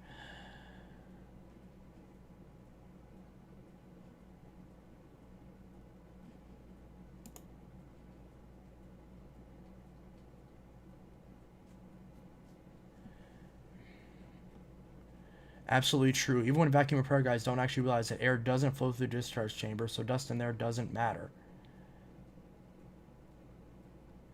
Okay. There are some cases, though, where the discharge chamber fills up enough to where it starts clogging the cyclones. Like in the case of the DC-07. Well, actually, no. I think in the case of that DC-07, it stopped right before the cyclones. It was right as the cyclones were about to end. But if I had let it go on for any longer, it would have eventually started clogging the cyclones. Because it would have eventually filled up to the point where, yes, it would have started getting into the it would have started dumping into the cyclones on that DC-07. So, it will get to that point. And then they constantly cite unnecessary washing channels like Lord Electrical, Vacuum Tests, etc. do this. And here's the thing, the thing I don't understand about this is, what is the disadvantage? Because he says, it's dangerous, it's a bullshit myth that's dangerous and does a disservice to innocent people. Who the hell is getting hurt by having a clean vacuum? Innocent people, you're talking about, we're talking about, eating babies or something stupid. We're talking about a vacuum cleaner here. We're talking about a vacuum cleaner that has dust in it, that has dirt in it. You're telling me that cleaning out someone's vacuum cleaner as part of a service that they already agreed to pay for is doing a disservice. I've never once met someone who said, "Why did you clean out my vacuum? How dare you?" I don't know what kind of people you're dealing with, but I've never had that happen. I've never had someone say, "How dare you clean out my vacuum? You should be ashamed of yourself. This was a bullshit myth that's been spread, and it's dangerous, and it hurts innocent people." Are we living on the same planet? You know what? That's kind of an insult. Maybe I shouldn't say that, but it's you're getting really ridiculous at this point. Because what is the end goal here of this video? Because again, it's you're saying never clean out the cyclones. You're not saying, oh, sometimes it's unnecessary. Which I understand that. Yeah, he acts like it's murder to clean your vacuum. Yeah, exactly. You're not gonna kill anything other than maybe Dyson's stock by not buying a brand new machine. But yeah.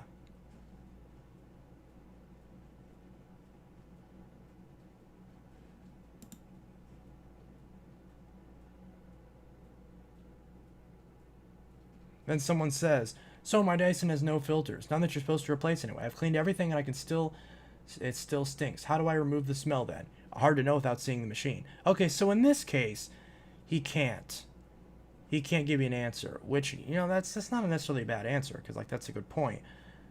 But at the same time, you didn't say, "Oh, but in my experience, you should try this," because he doesn't have any experience. Because if he did have experience, he would have mentioned it. If you have credentials to back up your claim, if you have experience in a certain field that would lead people to be informed about the idea that you're probably informed on the subject, then you would lead off with that information, right? Because what is going on here? Oh, never mind.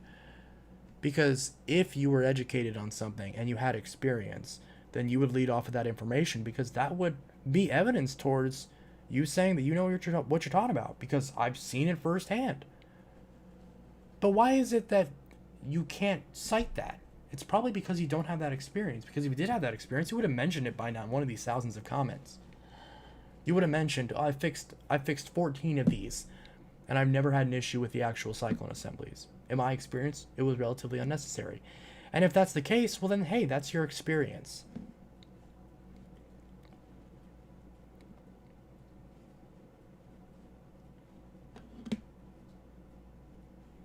This video is very misleading to anyone who holds and only holds true in lab-like environments. My current Dyson and 2 previous Dyson vacuums all were used in real-life situation environments and all developed a foul odor over time. The only thing that fixed the issue was carefully taking them apart and cleaning all the small crevices, including the cyclone chambers. The guy in this video is correct if you only vacuum extremely dry material. As soon as you suck up something with at least a bit of moisture, or if the relative humidity in the air rises, material that you are vacuuming is going to stick to the internal components of the vacuum, where they will mold and form mildew and thus cause a foul odor.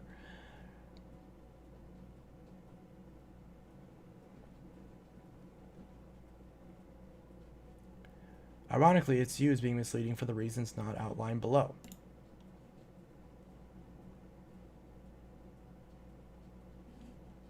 Bunch of bullshit. Let's see. No.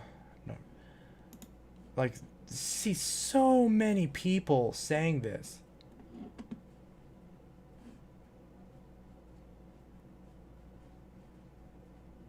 Of course, insufficient. Here's a recent video on cleaning out a V10, which is not the cleaning on the inside of the unit itself. It's the second half of the video. Okay.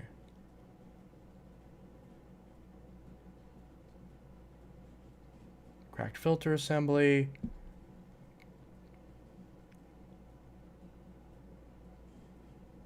Dyson V10.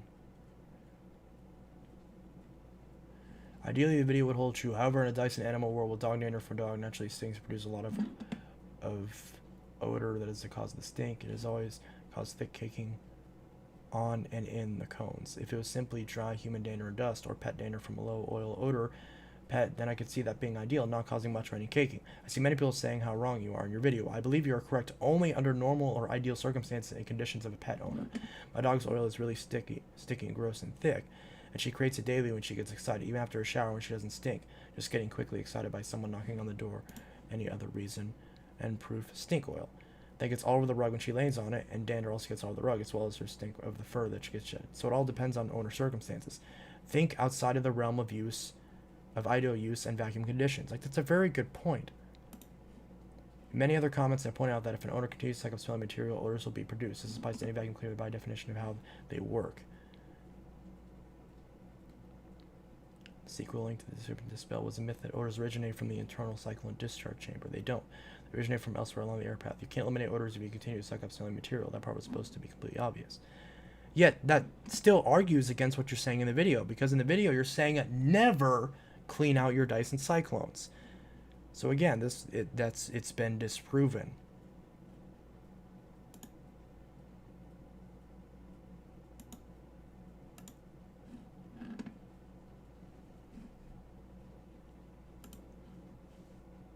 Not here to call you a liar. I'm also not here to say you're telling the truth. I'm just curious how the system works from inlet to exhaust, like all the piping. Maybe do an unedited video, right clip cycle, and don't edit anything just to prove it. That's the concept.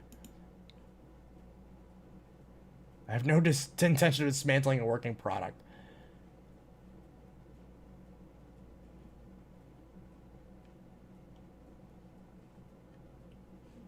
Rubbish. This delusion theory. Yeah, exactly. I already mentioned that part.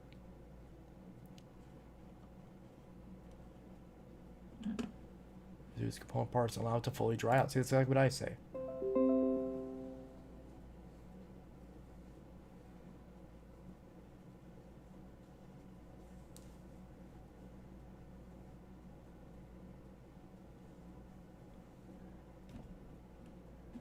Again, it's like like people say, here's my experience that proves that this is probably not correct. So he keeps saying scientific studies, but it's like you're not providing any scientific studies yourself. So you have no room to ask people to cite scientific studies when you're not providing it yourself.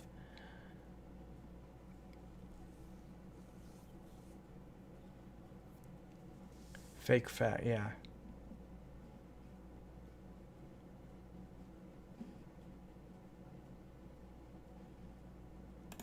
Yeah, the idiot thing isn't necessary. Said vacuum shops have been peddling a false economy. What the fuck does that mean? A false economy. A false economy. What? What does that even mean? And you were either ignorant or seemingly take advantage of the innocent. Again, how you failed to actually mention how it is that this is somehow hurting people. Is there an epidemic of people taking apart their cyclones and not drying them properly and getting shocked or something? Because I've yet to hear a single story of that happening. There's a full explanation of how cyclones work and a link to video description showing a test can be done to prove everything I explained here. Instead of refuting with evidence, you're simply unsupported assumption that contradicts reality and add personal insults. The worst kind of internet troll. This vacuum fax is obviously an internet troll. False economy. What? Yeah. What the hell is a false economy? What do you mean? See, this is like a physical embodiment of the person who says, I use big words that I don't know the meaning of just to sound more photosynthesis. Like that's the physical embodiment of that. It's just I'm using big words that aren't actually relevant. Like, see, when he said I'm trying to like decipher what he means by that. Is he trying to say that economy as in like the economic impact of cleaning out cyclones unnecessarily? Because he didn't say that, so it's like it's kind of hard to give him the benefit of the doubt when he didn't say that. He didn't like say it straight. Because again, it's like if you word everything in this like word salad, then it's hard for people to directly refute the points if they can't even understand what you're saying. And then you can just say that because you use big words, that means that you're by definition smart and the other person's an idiot and doesn't know what they're talking about. So Yeah. Failed, the machine is abused and mistreated, is discussed in other videos on my channel. There's also no formal scientific evidence of any advantage in maintaining these difficult to access parts of the machine. It also contradicts what's in the manual and alleged reasons for the need to manually clean them instead.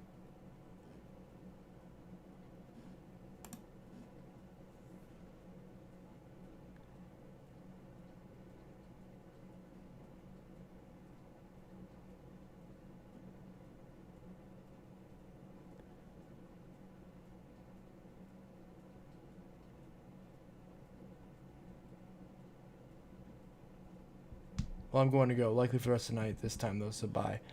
Yeah, I think I'm gonna go ahead and sign out too, because this is just yeah,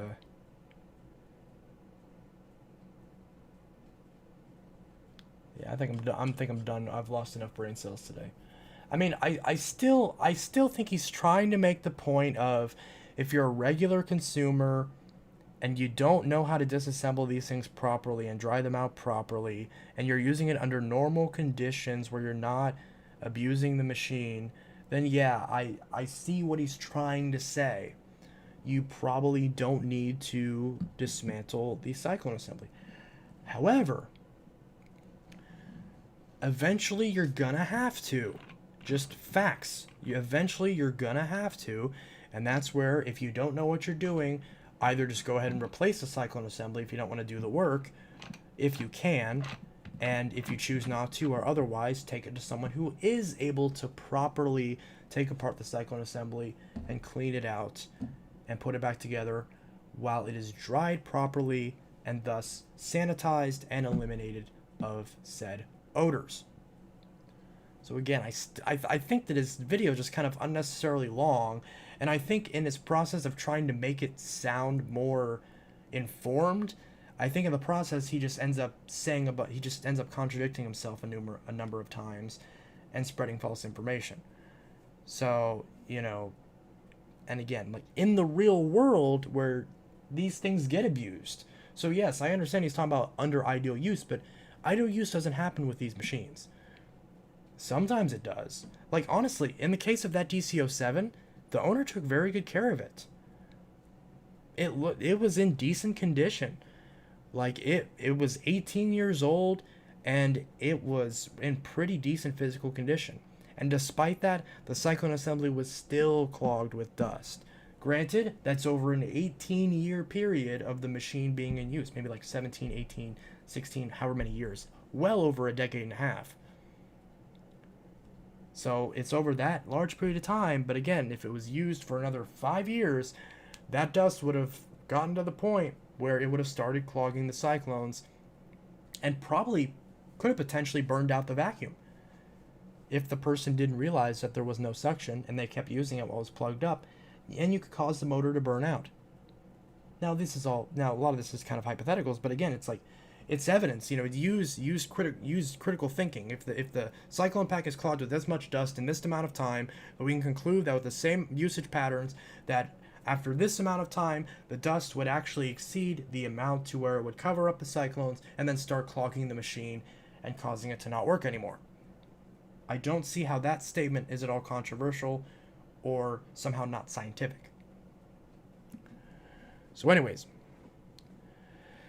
this is Inteltech Studios signing out. I will see you guys in the next video and or stream. I thought that was kind of fun.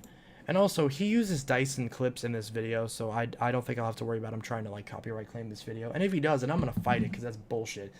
Because if he used Dyson clips in this video, which he did, and even sourced it, and he tries to take down my video for reacting to it, oh, that's going to be irritating. I don't think he will, though. So, yeah. And again, I've been repairing vacuum cleaners and cell phones and computers for the last 14 years. And I'm just under 20 years old. So I've been working on vacuum cleaners since I was almost preschool age, at least kindergarten age. And I've been repairing vacuum cleaners. So, and again, you can see so many of these vacuum cleaners that I've repaired, which, you can see so many of those vacuums that I've repaired. And yeah, there's not really a whole lot else to say. Anyways, so that's enough. That's enough for tonight. But anyways, I still get what he's trying to say. I still think that, he's trying to, I think the truth is I think that he just spoke a little bit too much in this video, to the point where he started kind of contradicting himself. So he doesn't want to say, oh, I made a mistake on this one little part, and I made a mistake here. He doesn't want to say that. So he's just insulting people and trying to say that, oh, no, I did get it right if you include this, and this, which is irrelevant. The scientific method and all that crap, that's irrelevant, because we're talking about a vacuum cleaner here. There's no scientific method. There's no, like, honestly, if you really want to do a scientific method, buy a brand new Dyson and suck up a crap ton of fine dust in it for the next 2 months, and take apart that cyclone assembly and tell me how it looks. That's all I'm going to say. Because that would be a good way to prove this scientifically. Which isn't within theory. It's just actually, torture test the machine a little bit to simulate 5-10 years of real world consistent weekly usage in like a modern sized home with pets. Because that's what Dysons are designed for, especially if it's an animal version like here. Like in this picture, you see a purple DC-14 Cyclone.